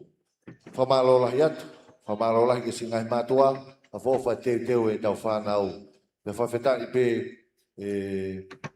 api ko whai mata, pure ako, ka mo kautokoni ka mo kaungau e. Maloho mo ki poupou, no teke tale niti, no te fito ki musika i ta whake if palasa, tau whamaoni ko toa pe ki ai, ngau e la, o mo whai i tapu ko toa pe. Tau whamoni ka toa pe ki ngā if, mahino peu whakakaraka. O tui peu kau e katoanga ko e ni, i whainga maari e lelei, i no teu lelei e tau whana. Wai pe whaka ngai test piece, puka ngai whasi au ki la. Koe ki tau whaa ko if tato ki anga e tau tofo, ki api ako. Ka kohuko ne whakotu koe prokalama peheni, koe ki whainga maari e lelei au pito ia, i tau whana au, i nau wako hangai whasi la pehe. Whakamalo koe ahau ni, taimini, hoko atuai ai kauifi, Tupou College. Ko nau tolu na nau o mai ai sea goen lan mori goen ni. Koe katake tau ki pasipasi ki College Tailulu. Ke ngata be nau kau mai, nau kau pe no sponsor ai music festival, Music for Peace. Au wanoa ua no. Whamalo ai be foki i he potngau e ako. Koe main sponsor ia o Music for Peace, festival o ngahi ifi ai kolisi. No whainga maarie, ai intoa Tonga High School. Pe ki e tānoa hotele, i omia no foanga ki e kau muri goini. Ia paula moi, ia moi koristo tupu a piula, pe mei Australia, pe bega i loa, i langi Heilala, pe mei Western Australia. Malo bito ho mo loto lelei, pa mo ofa, ke tukuangi atu i live stream, pa me leti o palu fitu po i ni ma, ai po entertainment, ai kau ifi. Whamalo whangi ki he Australian Federal Police, e ofa o mai e ki whamamalohi e hiri ai laka e tau whanau he ahoni. Pea ke Tonga Police, i kau polisi, hounga au pito. Ai whatongia ko mo whai, ka mo pou laki au pito. I hono Tonga e tau whanau, ka mo no tauni. O lawe i pe, ka pona e kai mo tolu. Kai ke whai mo fua, ka koe ne whai mo fua, ko hingo mo kau mai. Kua mau e kore stai lulu.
Tokanga na moto.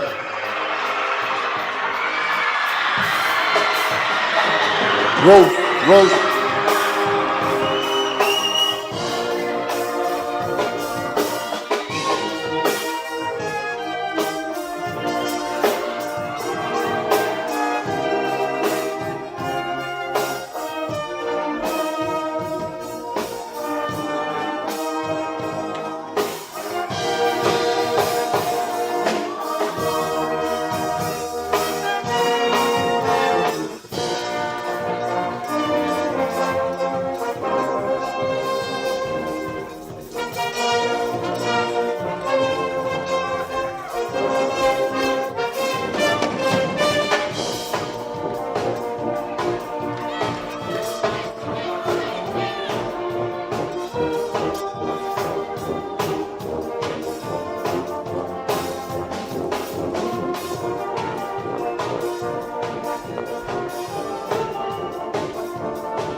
Ma dia lah. Kolis tai lulu ya. Ya mo malakai dia nati. Kia makanis. Mo popo. Fama lola kia kolis tai lulu. Tau famon tau tolu ya. Itu tau famon be. Kau ini apiako. O ko whakatoanga. Whakamon mo whakalakalaka au vito. E nau whai mea koe musika ka mo ifi. I tai min. Fama lola ya tu. Pureako ba pehe ki kau ngau e me apko tai lolo. Tongatapu whamaro atu mo ki tu, pa mo e poupou. Tau whai kato pe whakatau tolu e mea koe ni. Koe uhi koe tau whanau. Mange pena o whakahoha atu. Moua pe whoki ai lot vehala e ngai whatongi ai whanua. Ta mo e ngā au e anga ko retire me tau malu i whanua e nea whio. Ta hoko koe whawhawhonga. Ma eua ki e tau whanea lea. Ka koe ngā au e koe ni, koe ngā au e nia, whamaremore pe ki nau pere, koe sea ia a komik musika. Na nau tataki mai, ai koutu i pe, e ai peha taimi e toi whok, ki e taimi na kei sea ai e ki nau pere. E nai kau mai mai ngahi ifi communities ia, e ngai pō pere, e whiaf pere. Ka whawhiawhia, o mea heni, e ke ngā au e pe, na ke nā moa i mai me kōhiri. Ka koe ni whenga si mātua polisi wani ba mo e whanau kau whaifi ke ki hoka tupe hono tau e tale ni te tau whanau. Toi be tau wifi e ua. Toi be tau wifi e tolu whamore more. Ta koe ku toi kau me ba mo wawau whika ua pe toi wawau whika uruaki pia mo kuni sa lote. Whika uruaki. Io, gata ki tako wawa o whika ua, ko tui bene ai mea ngā ue, ki tō mui mai, koe teu a wawau, e toki tau mai pē, me mei no sila.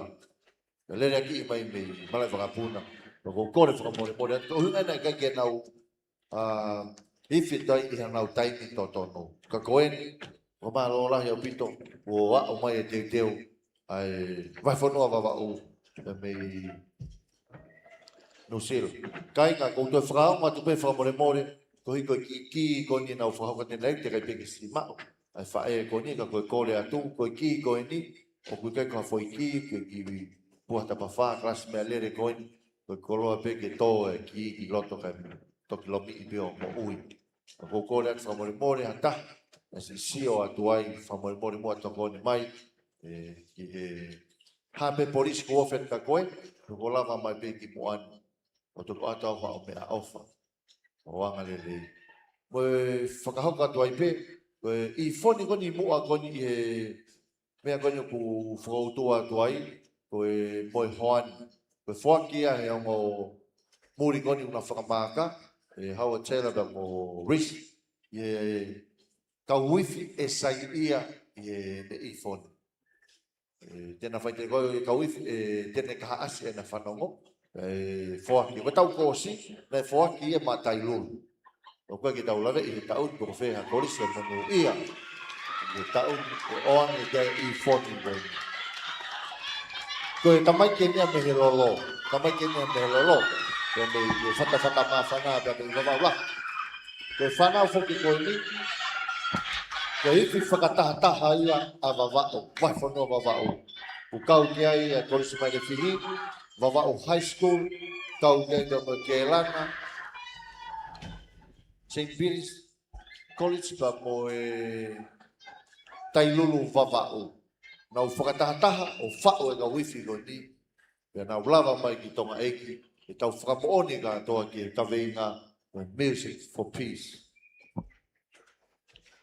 Koe nau huo mai, o hange ko haka wifi ko na nau huo mai ni I tali. Pea ko whia nau teu, ka ofo, nau mata lelei.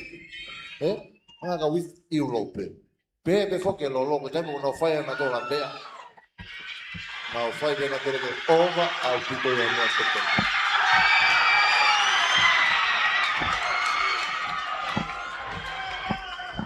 Kore ko spiriti no polisi ke vakaya e ka tapa ko ni ke dia na fai. Wa fai na tapa ke fok. Ko lolo e ko classifica wa. Iti whakata whika ua koe ai whata maa whana te mi wawa. Taimi whika I pūni koe lolo, kai te lawa ia o tauwhi. Mā upe kamata rewa.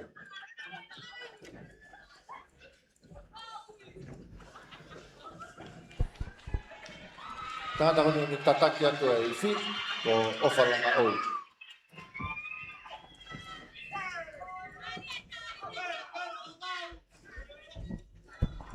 Ongo nā tu he hawani mei he funga Stacy. Whare mamata ngā sipoti yako maalu ngā tonga. I loto Nuku'alofa. Ka wifi whikau ai ni mei wawau. Māria bitu kanau teu no tasi loloa. Pea sote hina ni maloloa. Tasi loloa uri. Pea moe tau longai whanau he ongo tawhaaki. Una osi teu tapai ngatu. Nono kanau ko ngā loto mo sislousi. Moe kahoa reipua lanhuina hina. Monau ki pate a alo. Whanau me he lolo a halai malu.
lo.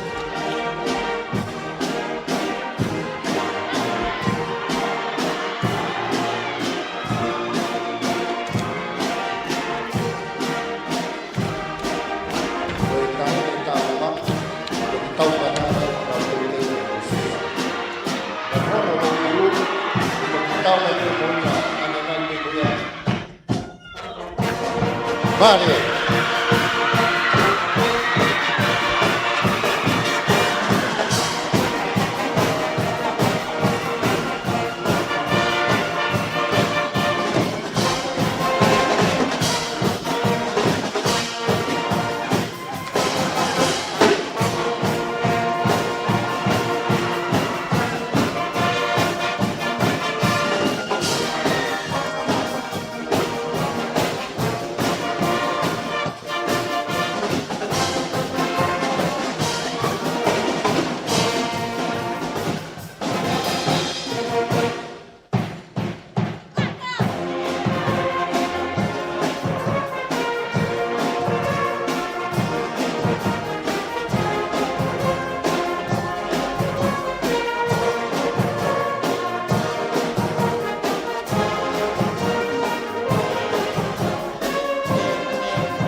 tala mo o bito i ta ni ko ni fai ta longa ma re wa wa koi koi fu de fra fo Kawi fi me he lolo hala malu. Mari au bito nau fa fo tunga fi afini. Tahi ne tau lunga i mua ka ma ki whanau kuna o si teu teu whakatula whare. Pea mo e kawi fi me mui. Whalau koe ni koe kawi fi whakatahataha. Ai ngai ako anga korisi o wamau.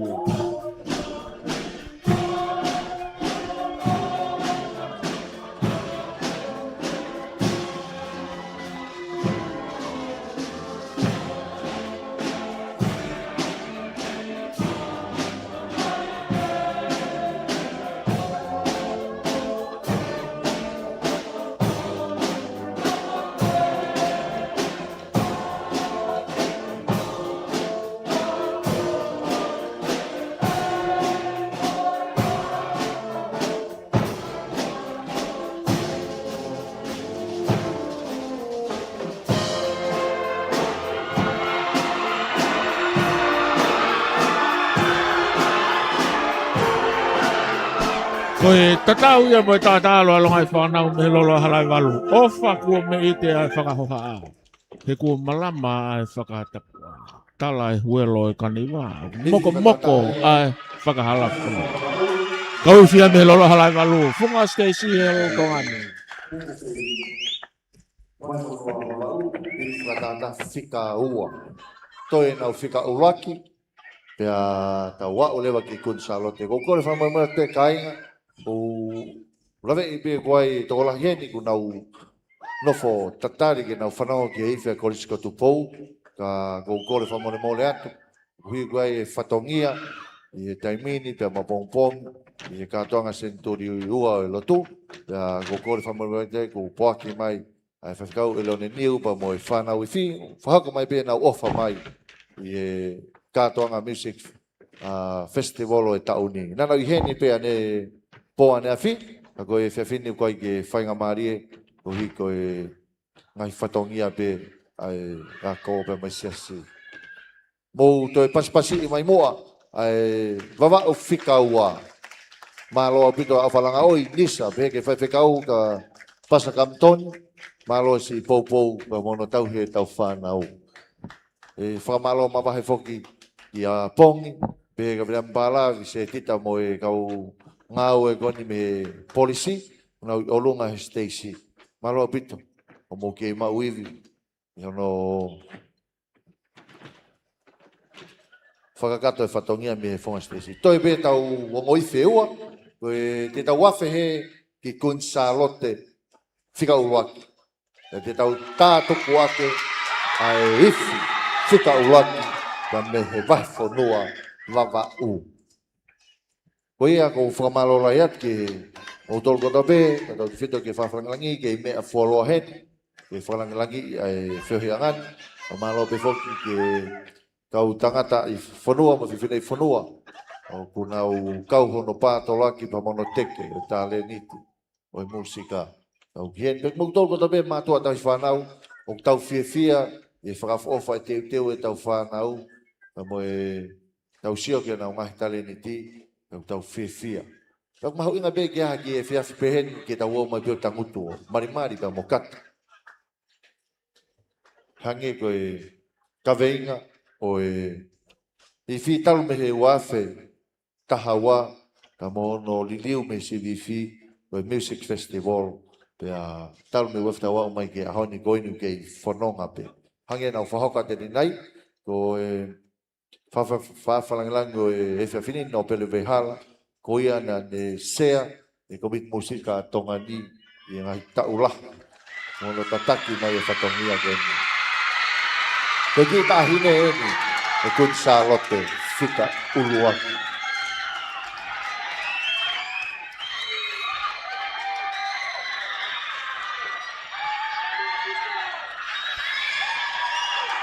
Kun salote whika uruaki. Ahiria, ga doe afe he ki he lolo. Ta kone la vaia o e whiawhi.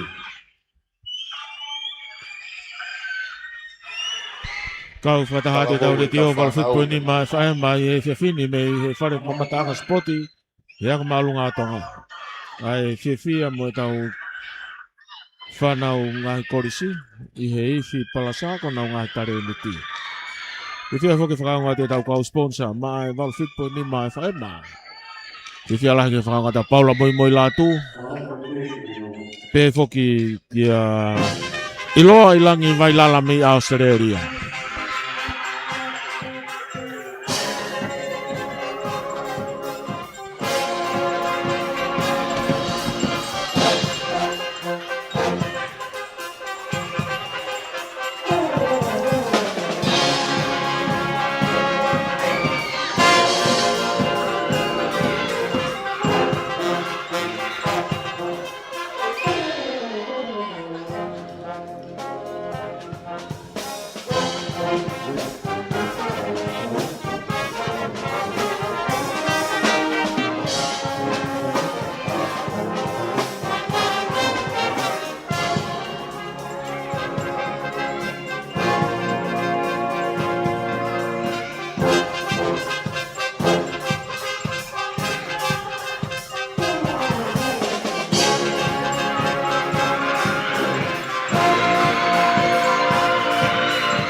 Mata po na lahi, may whanau kinsawa po. Whamaro lahi atu, ay teula, na mo popo la, ikaw tala ki e meri no ki otwhere te. O ki otpe ki o koe o hoko hei ki he isi a whanataha a vai whanoa wawa o whika o loaki. Whakahi ria ba taim kono whakamā popo ai koe hea mo whakamā ka. Ki kōrea me ki he isi a ka polisi na nau tokotaha nima koe na nau ewa ki ngā moa o whakafonga i kai tōmi. Ke nau ki pūpio whakawha mapa ke whakakato whatongia ai ongo whakamā ka. Nako whaonga tai pe ki kau whaifi ai klupulaki mo e ua.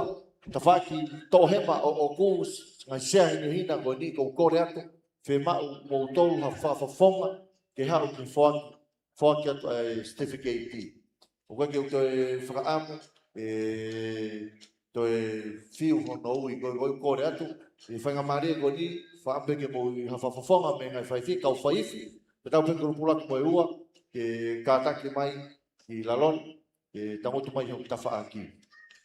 Kohi kone lava pia vavau, whamapopo e ongo whamau, ai ola ka mo e maka.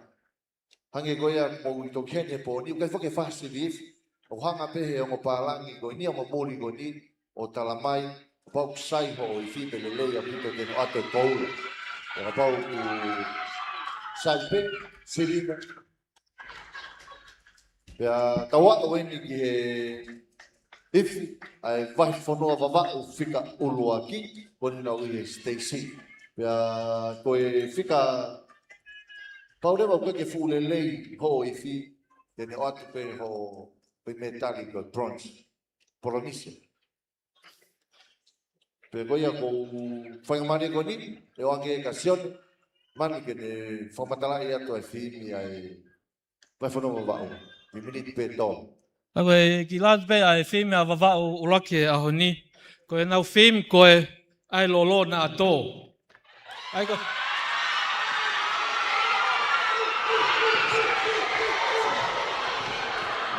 To the non-English, non-Tongan speakers, the theme for wawau number 1 tonight will be "Don't Drop the Oil." In wawau, the expression "Don't drop the oil" reflects the pride and the competitive spirit of the Wawau people. They believe that whatever they do, they strive to do it with excellence and never settle for second best. Tonight, all the music and the performance and the stunning beauty of Wawau, which will be displayed on the big screen, will celebrate not only the island's breathtaking scenery and rich culture, but also the character of its people and the way their way of life. Every performance is given with passion, discipline, pride, reflecting the spirit of the Wawau people. Nā toe lolo is not just a saying, but it's a way of life for the Wawau people. Malo.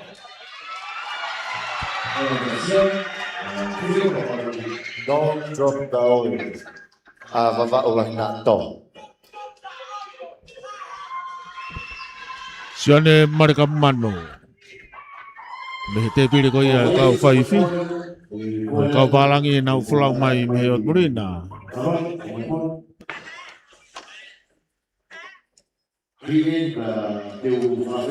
Kau ifi kau polisi. Me nau whaifi ki whamamapa i tena whamapopo e whatongia i kau whamaka.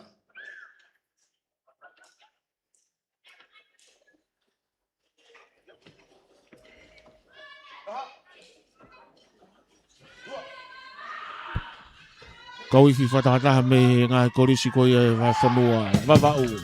Lolo halai walu.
lolo na ko. So siwa e peni saya mo entertainment ai vava o wifi fatata ai gol sa vava o fika ulua. Whainga maria kone whama mō koai ai whatongia e tau whamanga, tau whiawhia whoki ke... Ne tok whoki mai whoki e tau whaitoko tahanima, tai mei ha moa, na nau kau atu ki hono kātoa ngai, ai tau ono wha, ai tau ataina a ha moa me Usila me mo Australia. Whainga maria koni ke whakakato e whatongia kau whamanga te kole ki nau tōn ki whaiwhi, tauwha, you know, obviously, display going on a fine more. Hanging go loud for me, go now on to more delegate display ki ha more. Mahalo be go lahi and I fasia for fast for ha more. You need to say go in from a papa go in ka to ki on ki from manga.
Turn to the left. Then a step to the right. Put your hand on your hips. Same time, there's a boundary cross. So you try to say, let's do the time walk again. Let's do the time walk again. Bring it, bass. Come on. All right. Someone want to see. Won't say I'm not tired of go. Someone want to see. Won't say I'm not tired of go. See 1, 2, 1, 2, 3, hit it. Come on.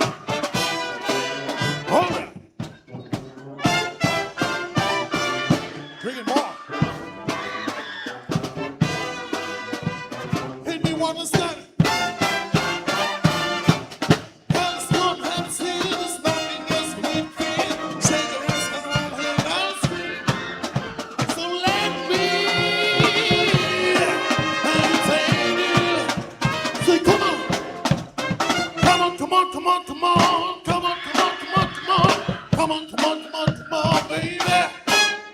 Say, come on, come on, come on, come on, come on, come on, come on, come on, come on, come on, come on, come on, baby. Bring it, trumpet.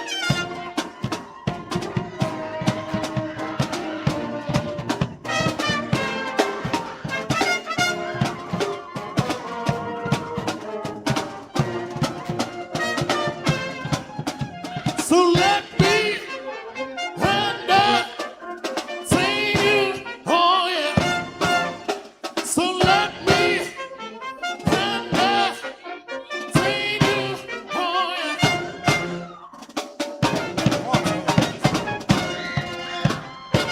Come on, hey, hey, listen to me, Tony.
She's green and blue, loves with beauty, hearts of girls gold.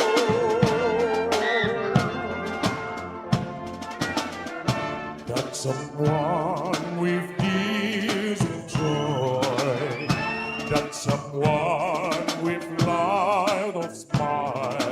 Oh, what happy feeling. Oh, some happy people. Oh, so Samoa. Whanau mai lea. Oh, so Samoa. Manu manu i le upena. Ia Samoa.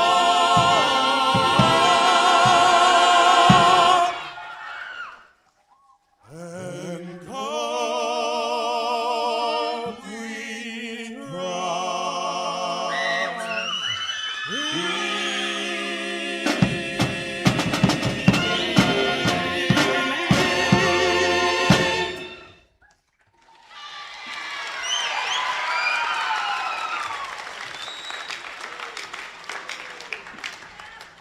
Whamalola atu ki e Ngauporisi, mahaloa pito. May I now call upon Mr. Howard Taylor to please deliver a speech for us.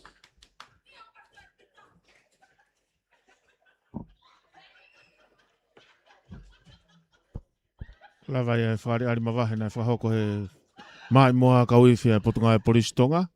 Ka koe toko tahani mana nau lava atu ki haa moa. Ka toa ngā e tau ataina. Nau tolu ni na nau whahoko e ki i au me ki display na nau whahoko. Ko hipe koe tau whamawhola e whia whini. Ko e ngalutu koe e ngai whatongia. Toi ene te pili e kau whamau. Me whakamaka koe nei whakahoko. Ki he ngā ka uiwhi e hongo fulu maa ono o e whia whini.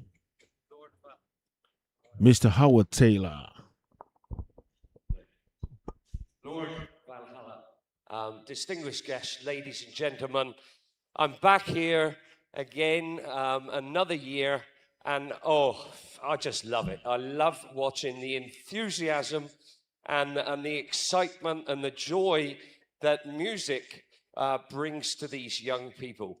And look, first of all, we couldn't do any of this without the help of the Tongan Police Band, the AFP as well, and I want everyone to give them a hand for what they do in the background to get all this up and running. We couldn't do it without the police force.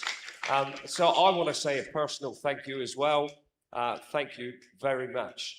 Do you know, this is, I've been coming now for, I think, 12 years. All started by a man named Ricky McDonnell from New Zealand, one of the best euphonium players down under. Unfortunately, Ricky's not with us now, but his son is with us, Rhys McDonnell. But he launched this. He had a dream about working with the schools and with the music, and he launched this about 15 years ago, and it's still going. And do you know what? This is a record this year with 18 bands. Give all the schools a clap because I think it's terrific. 18 bands. And do you know what? I've seen the standard rise and rise. To have a test piece written especially about the Tongan religion and how Christianity made its way to the country was absolutely brilliant. It's all down to this man, Sione Manu Kamu Manu, and he's done a great job with this test piece. And they did an excellent job yesterday. I really enjoyed it, even though I think it finished at midnight last night, and some of the bands were very tired. I know I was. But we've made our comments, and I think all the conductors are going to come and get their comments afterwards. So don't leave without getting that. That's all I want to say. I think it's been a great few days. I look forward to always coming back to Tonga. I'm not lying when I say it's one of the highlights of my year, and I love it. And I'll look forward to more and more of joining the schools with making music for peace. Thank you very much.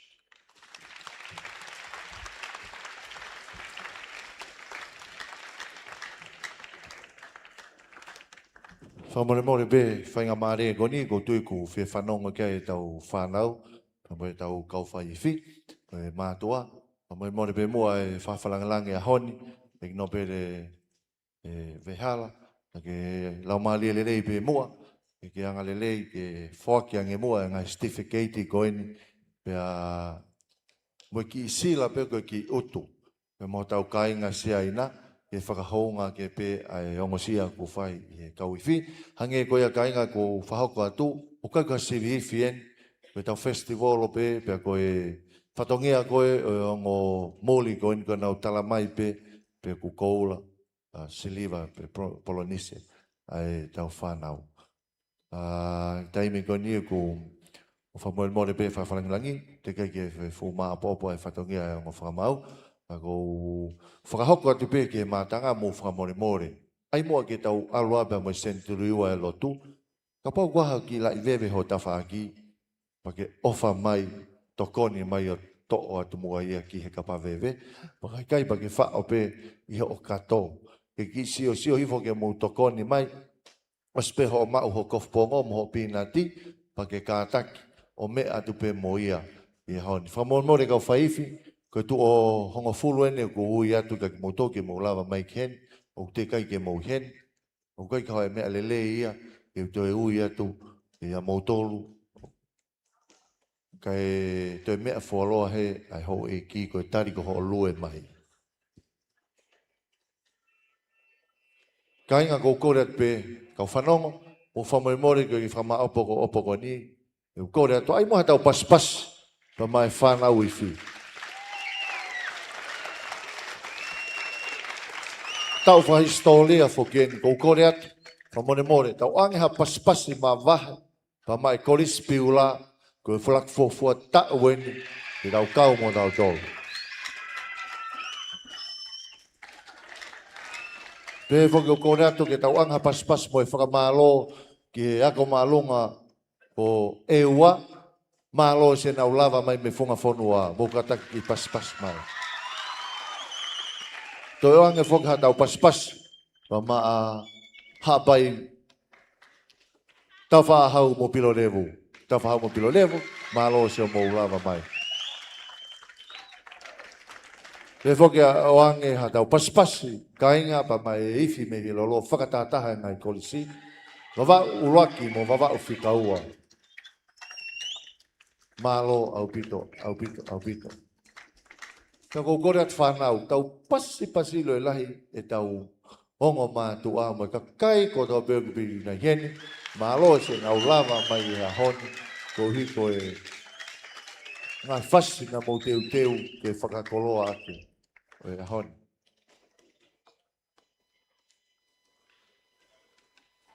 Whamoemore be, tau te ange pe moha paspas, pe mo Howard Taylor, pe he Garis, pe mo Sione Manu, pe mo Sam, mo paspas pe me whaiwhia ka polisi, mo e kau iwhia polisi, hangi ko tau whanong ke lea hau e te malo si o mo pou mo e tokon la. Ia ki he pure i he apin, a lola tokotaha, me pe ka sifa, malolo mo knau tolko tau pe knau sifa ko utua mai me ta whakoe, anga fu pas kaureka, pasi ke lo e lahi na kaki to e tari tau tolko e apin. Koe. Koe koloa au tau mau, koe pas e koe kia tau se nit ke totonga ke whare. Koe whamoemore at pe, e whawhalangilangi,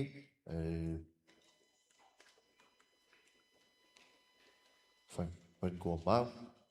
Ko kore atu kau whaifi, e mou mea mai ki ta whaaki koe ni, e vāme pe, ke oa te tari whawhalangilangi ki he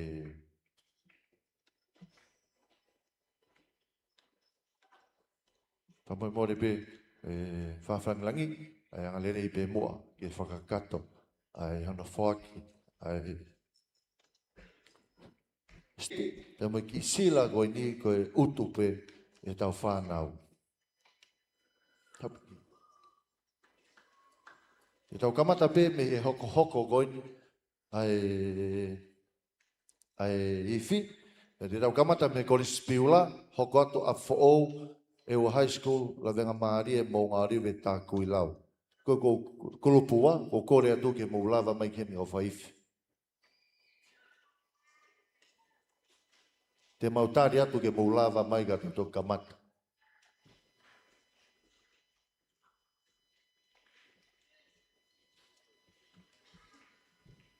Kolisi piula, ane e fiafi ane afi, nau whai e nau himi, ka moe masu, ka moe test piece, ka koe nau himi, koe bronze, pēke nau masi, na polonise, ka moe nau test piece, na toi ange pēkei pa moe polonise. Pas mai, ka koe nau entertainment, na e siriva.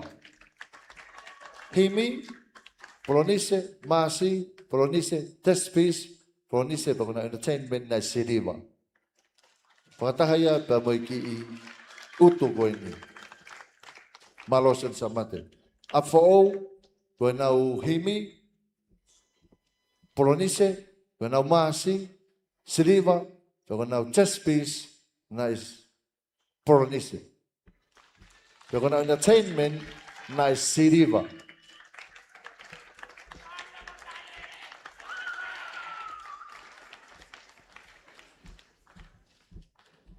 Ewa high school.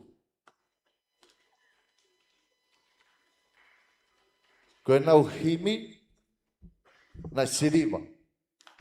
Koe nau masi, na bronze. Koe nau test piece, na siriva. Entertainment, na siriva moia. Ewa high school, koe nau himi, siriva, masi, polonise, test piece, siriva, entertainment, siriva. Ka moe nau ki i sila koe ki utu, koe whakia tau kainga seaina. Lavenga Maria College, koe nau himi, polonise. Koe nau maasi, polonise moia. Koe nau test piece, polonise moia. Koe nau entertainment, na siriva.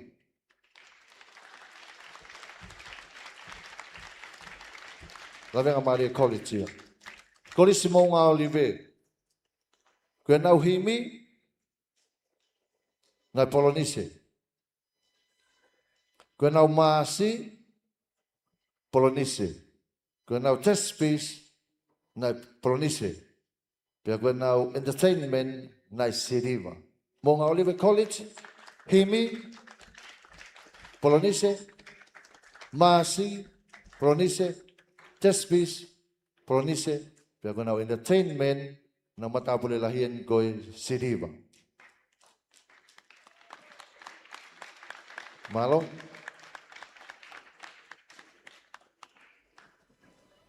Tā koe lau college, koe nau himi, polonise. Koe nau maasi, polonise. Koe nau test piece, polonise. Pia koe nau entertainment, siriva. Tā koe lau, himi, polonise, maasi, polonise, test piece, polonise. Pia koe nau entertainment, nai siriva.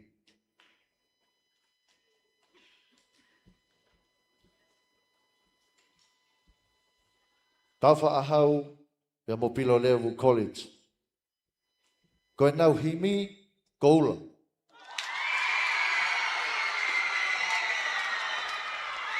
Koe nau maasi, koula.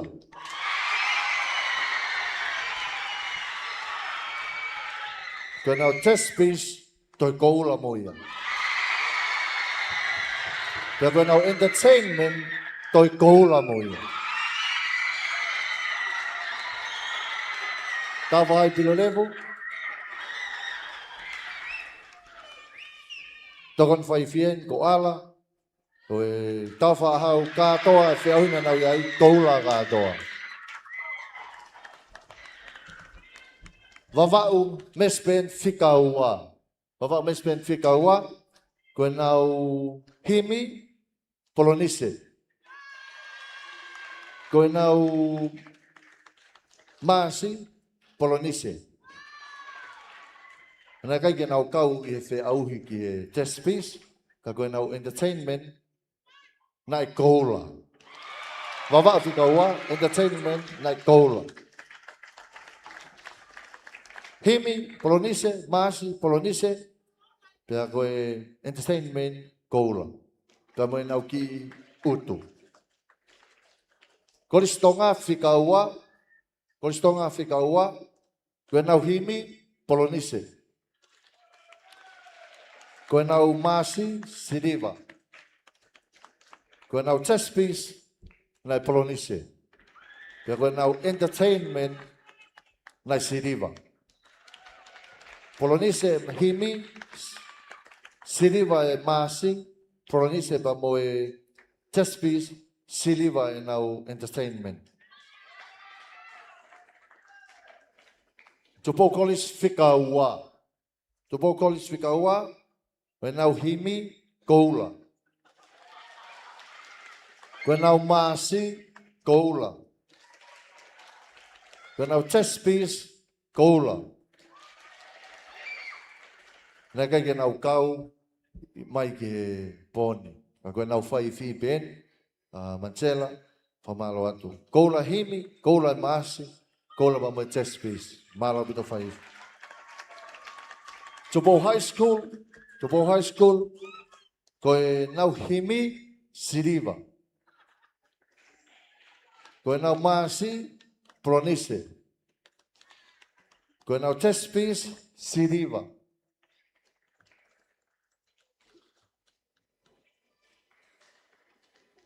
Koe nau entertainment, nai siriva. Malo? Himi, siriva, koe masi, polonise, koe chess piece, siriva. Siriva bembo entertainment. Kun Charlotte Fikaua. Nau himi, siriva. Nau masi, polonise. Koe nau chess piece, polonise. Koe nau entertainment, nai koula. Siriva himi, polonise masi, chess piece, polonise, pia koe siliva ki he entertainment. Pia koe lava ia e tau kulupu ua. Malo. Ia kulupu ulua ki. Kulupu ulua ki, koe hoko vente ui atuai. Tupou College, Tonga High School, Wawau Mess Band, Ulaki, Kun Charlotte Ulaki, Tonga College Ulaki, Tupou College Uluaki. Tupou College, koe nau himi, siliva. Koe nau masi, siliva. Koe nau test piece, tupanua ki langi, koula. Koe nau entertainment, koula. Tupou College, siliva himi, siliva masi, koula test piece, the koula vaman entertainment. Tonga High School. Tonga High School, he grupo A, porque grupo Ulaki, himi, polonise. Masi, polonise. Test piece, polonise. Entertainment, siriva. Tonga High School, himi, polonise. Masi, polonise. Test piece, polonise. Entertainment, siriva. Wawa umes pen fika uluaki. Himi, polonise. Masi, polonise. Test piece, polonise. Entertainment, koula. Wawa himi, polonise, masi, polonise, test piece, polonise, entertainment, koula. Kun Charlotte fika uluaki. Kun Charlotte fika uluaki. Koe nau himi, koula. Koe nau masi, koula. Koe nau test piece, koula. Entertainment, koula.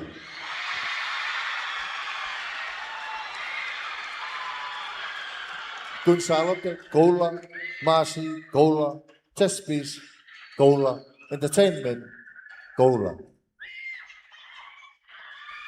Tonga College, fika uluaki. Tonga College, fika uluaki. Himi, koula. Masi, koula. Test piece, koula. Entertainment, siriva.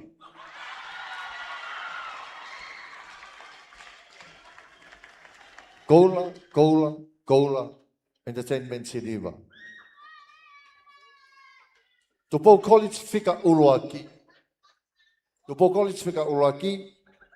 Koe nau himi, fu uova e nau saia na tonga ke mau foi koula. O no toi taha ke nau tolua o platinum. Ko ia, koe himi a gosko tupou, platinum, ya koe nau masi, koula, test piece, koula.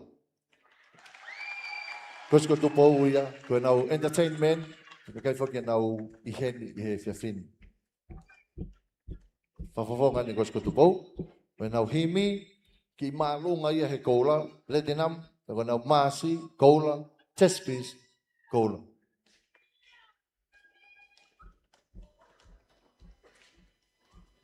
Whamone more, koe nau test piece koe toloa, koe ni ku whatantonu mai ukai ke koula, ka platinum mo ia, toi ki I mawahe au pito ia ki olonga. Ai nau himi, mo nau test piece, platinum. Takilaka. Koe takilaka lelei tahana e whiri, whakia ki he Ewa High School, ki he Solomon Lemoto. Ewa High School, Solomon Lemoto.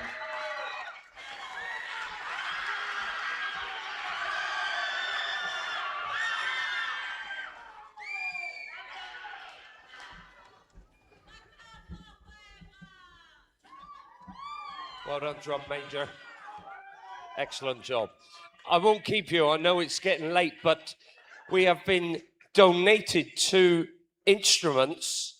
I don't know if you know, but I'm sure the bands and conductors know that the price of brass instruments is going up and up and up, and it really is a hard work for a band to get a full set of instruments.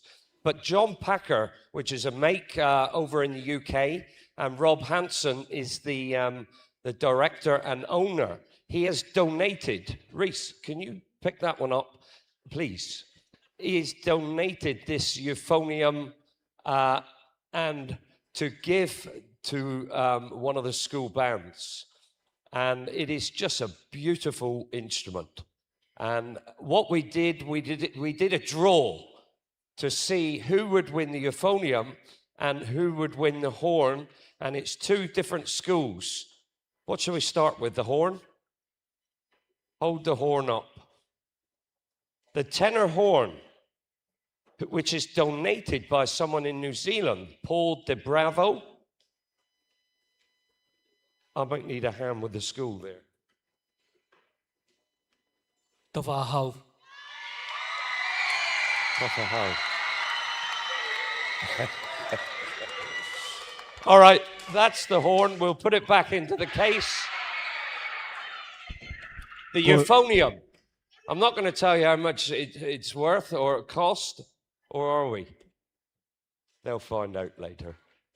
It's just a beautiful instrument. This has been drawn out, and we've done it all fair. Where is it going? Vavavu. Did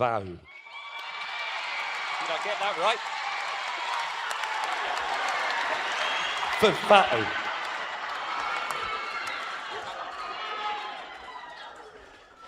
Where's Vavavu? Where are you?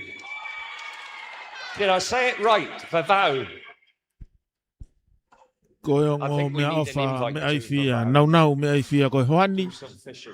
me Right, hey, one more me afai po award. ni foke ki tau fa hau This pilo is revu presented ko i first foni the- alu ya ki vava'u the, alu ke ko i whata ha vava'u This to is ne presented trophy every year, and it's to remember Ricky McDonnell, this top euphonium who had such a love of coming to Tonga and the kids as well. So we present this one every year to the best euphonium we heard within the hymn, the march, and the test. And this year it goes to the euphonium player of Tupou College #1. All right, so Io ko toko taha i foni le rei taha. Toko taha i foni whakarea me a iwi. Hake ko ia ko i foni. Ko le rei taha me kau iwi ko ia toloa. elsewhere tonight, aren't they? Singing. So perhaps someone can pick this one up and tell him. But thank you very much. All right, there's the. Io, ko mea ofa ko ia ke toko taha i foni le rei taha. Cheers. Whakarea le rei taha ia hemi. Whastu tōni kau maa maasi. I'll pass Alu it ia back. ke kau Thank you very iwi much, ai ladies and korisko gentlemen. tupou. Malo. Pamalo ke hongo muri koni. Pea ki whatondona pe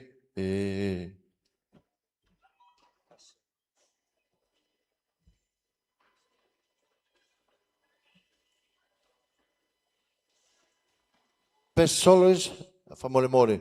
I tribulation, I kolopua, o te whaki ke fluko honi a tau whaahau sio siwa tuipu lotu. Kolopua, best soloist, I tribulation ni, fluko honi tau whaahau sio siwa tuipu lotu. The best soloist, I kolupu whika uraki, tuku whanua, o whaki ia ki solokanete a kolistonga. Ko e pares paanga ni whaki beni I ongo palangi. Solokanete a kolistonga, best soloist. Whatape mo ia ko kore whamore atu ki he whaiwhi pa mo e kauiwha kolistonga, toki whakatontono mai o ko e entertainment, e kulupu uraki o koula. Ai o koula ka toa pe. Ai me whamore more. Whamore more, toko taha kon miha pai ke piki ai sila kon ipa mo e solokoniti a Kristonga. Tawa umai ke tau mui e whengangani, whamoi more pe, e ki nopere vehala, te ria na ngutu tamlua ai tamlea e motuani, ke whakawhe e whetona, ke whamoi more tau muaha koloa o e whewhin, malo.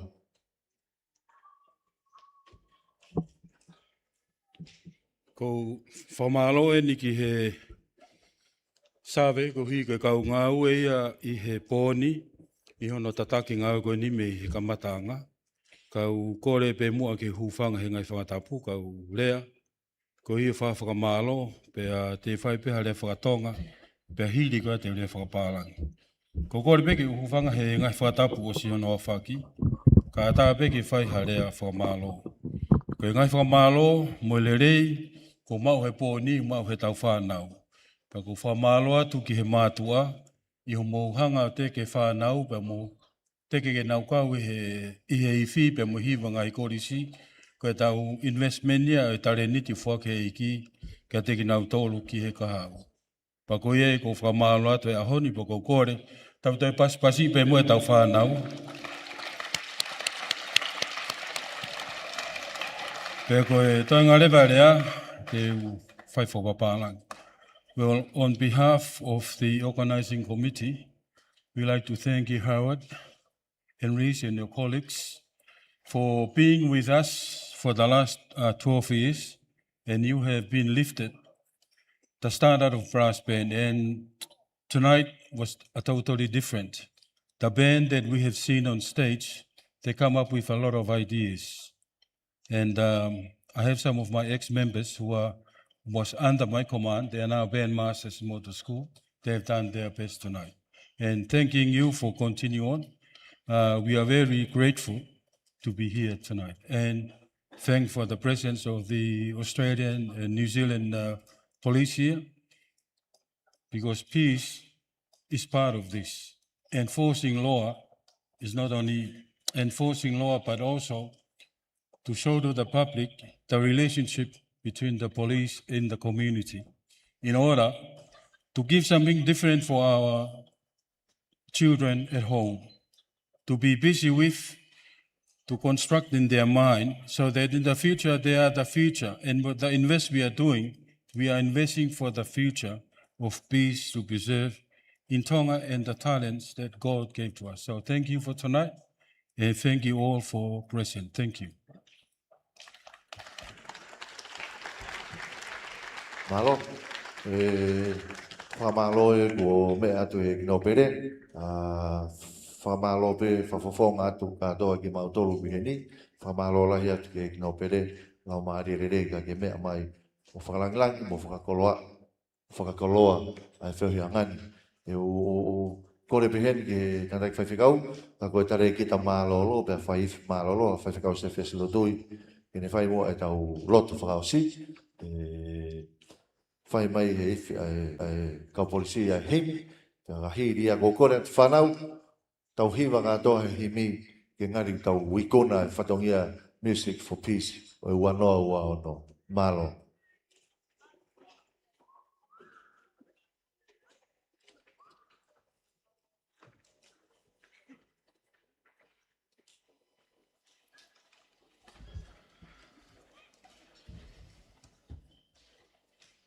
Ko pe ke kana wifa po nga polisi pa tau hiwa ko to pe tolu hiwa taha wes pa osi tamatonga tu o ngā au hokoloa ke whakamonu lot ke eiki mau pe ke ne poupou i he lot o malu i atu pou.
Fiona, i ngā ue, o whakahoko i mau whanau, i pōkoin. We thank you, God, for the work that has been done by Howard Taylor, Reese McDonald, Samuel Awas, Marikam, at Naisa and the Tonga Police Band, Ministry of Education. We give you the glory. Mau whawheta ia, ki whakahoi fuai pē, ai a Fiona. Kresa i ki ka si sukarais, mo o whai o tua. Whia lau mari maa ni, e no fo ia ia, e no perewe hala, ka maak mau tolu kotoa pē, i pōni, ki whai pio tangata. Amen.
Hibibi!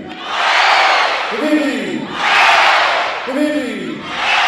Ai ni ko hibibi mai kau whakamau. Hibibi! Hibibi! Hibibi! Peke tau matua tau whanau. Hibibi! Hibibi! Hibibi! Tore atu, koe tau hewe, kau whaiak, kau whaifi. Ko e lau kakatoia ai o au whawhiwhia ngahi if palasa me ngai korisi vai whanua Tongatapu e ua kau maha pai mo wawaula e o lana e tau ngā wena e whakaongo atu e MC ma Tongatapu ne tataki e polokalama e pōni save mataere pe ko me atu ai whawhiwhalangi e kno perene a whio Lord Heilala. Ko e kakatoia e ngai whatongia ki wike musika o e tau a whi māua no. Ko katoa e ngahi katoa ngā. Ko whakaunga atu e tau reti o 105.5 mai whaema. Pe foki ki he live streaming i he Broadcom FM 87.5 broadcasting. Ko maro lai foki he sponsors. Paula moi moi la tu. Pe ke kawithi e koristutu kupiula me i Australia. Iloa i langi Heilala mo e kainga Tonga i Headland. Western Australia. Whamalo lai foki ki he hoe ki whafufonga wharearea. Ko e ngahi wahenga whiri, whafufonga wharearea Tongatapu ua, semisika mo e koslio. Whafufonga wharearea Tongatapu ono, whanewhituafe fotu mo e koslio. Whafufonga wharearea Tongatapu fitu. Paula pi ven pi kala mo e koslio. Whafufonga wharearea Tongatapu walu, sisfa mo e koslio. Whafufonga wharearea Tongatapu hiva, 17 tomo ua mo e koslio. Whafufonga wharearea Tongatapu hongo fulu, ka perieri lan mata mo e koslio. Whafufonga wharearea hapa i tahaua, Simone kapitaua vuki mo e koslio. Whafufonga wharearea hapa i tahatolu, e safi he malatu mo e koslio. Whafufonga wharearea vavau tahanima, toketa alani tangitau mo e koslio. Whafufonga wharearea ki vavau tahaono, toketa miriami waske latu mo e ofisio vavau tahaono. Wamarola hi atu ka teki mo tolu ko tape, ko mo tokoni mai mo poupou he ngai whatongia. Kai ngata peia, lave ai e wike musika o e tauni. Ka koe ngahi kātonga kotoa i he whanua mo e puri anga. Ka wai tauan ngeau e lotu. Te foki ke konfenis kakato e saswe sirena tau taina Tonga. Lave ai pa mo e wike Heilala mo e whakamanatu. O e whakahifo e tamatu i. Pea e whiawhia ke whamalo i au kauhonga au e pōni. Isa te tanatohi, ke a Tupou rea, kaua pita tāka fua pe foki ki a whiria paia. Kau frisonu whina anofa. Te mau tatawa tuhe me whare mamata anga spoti i he ako maalunga o Tonga. Malo apita ho mou mea mai ka mou mea.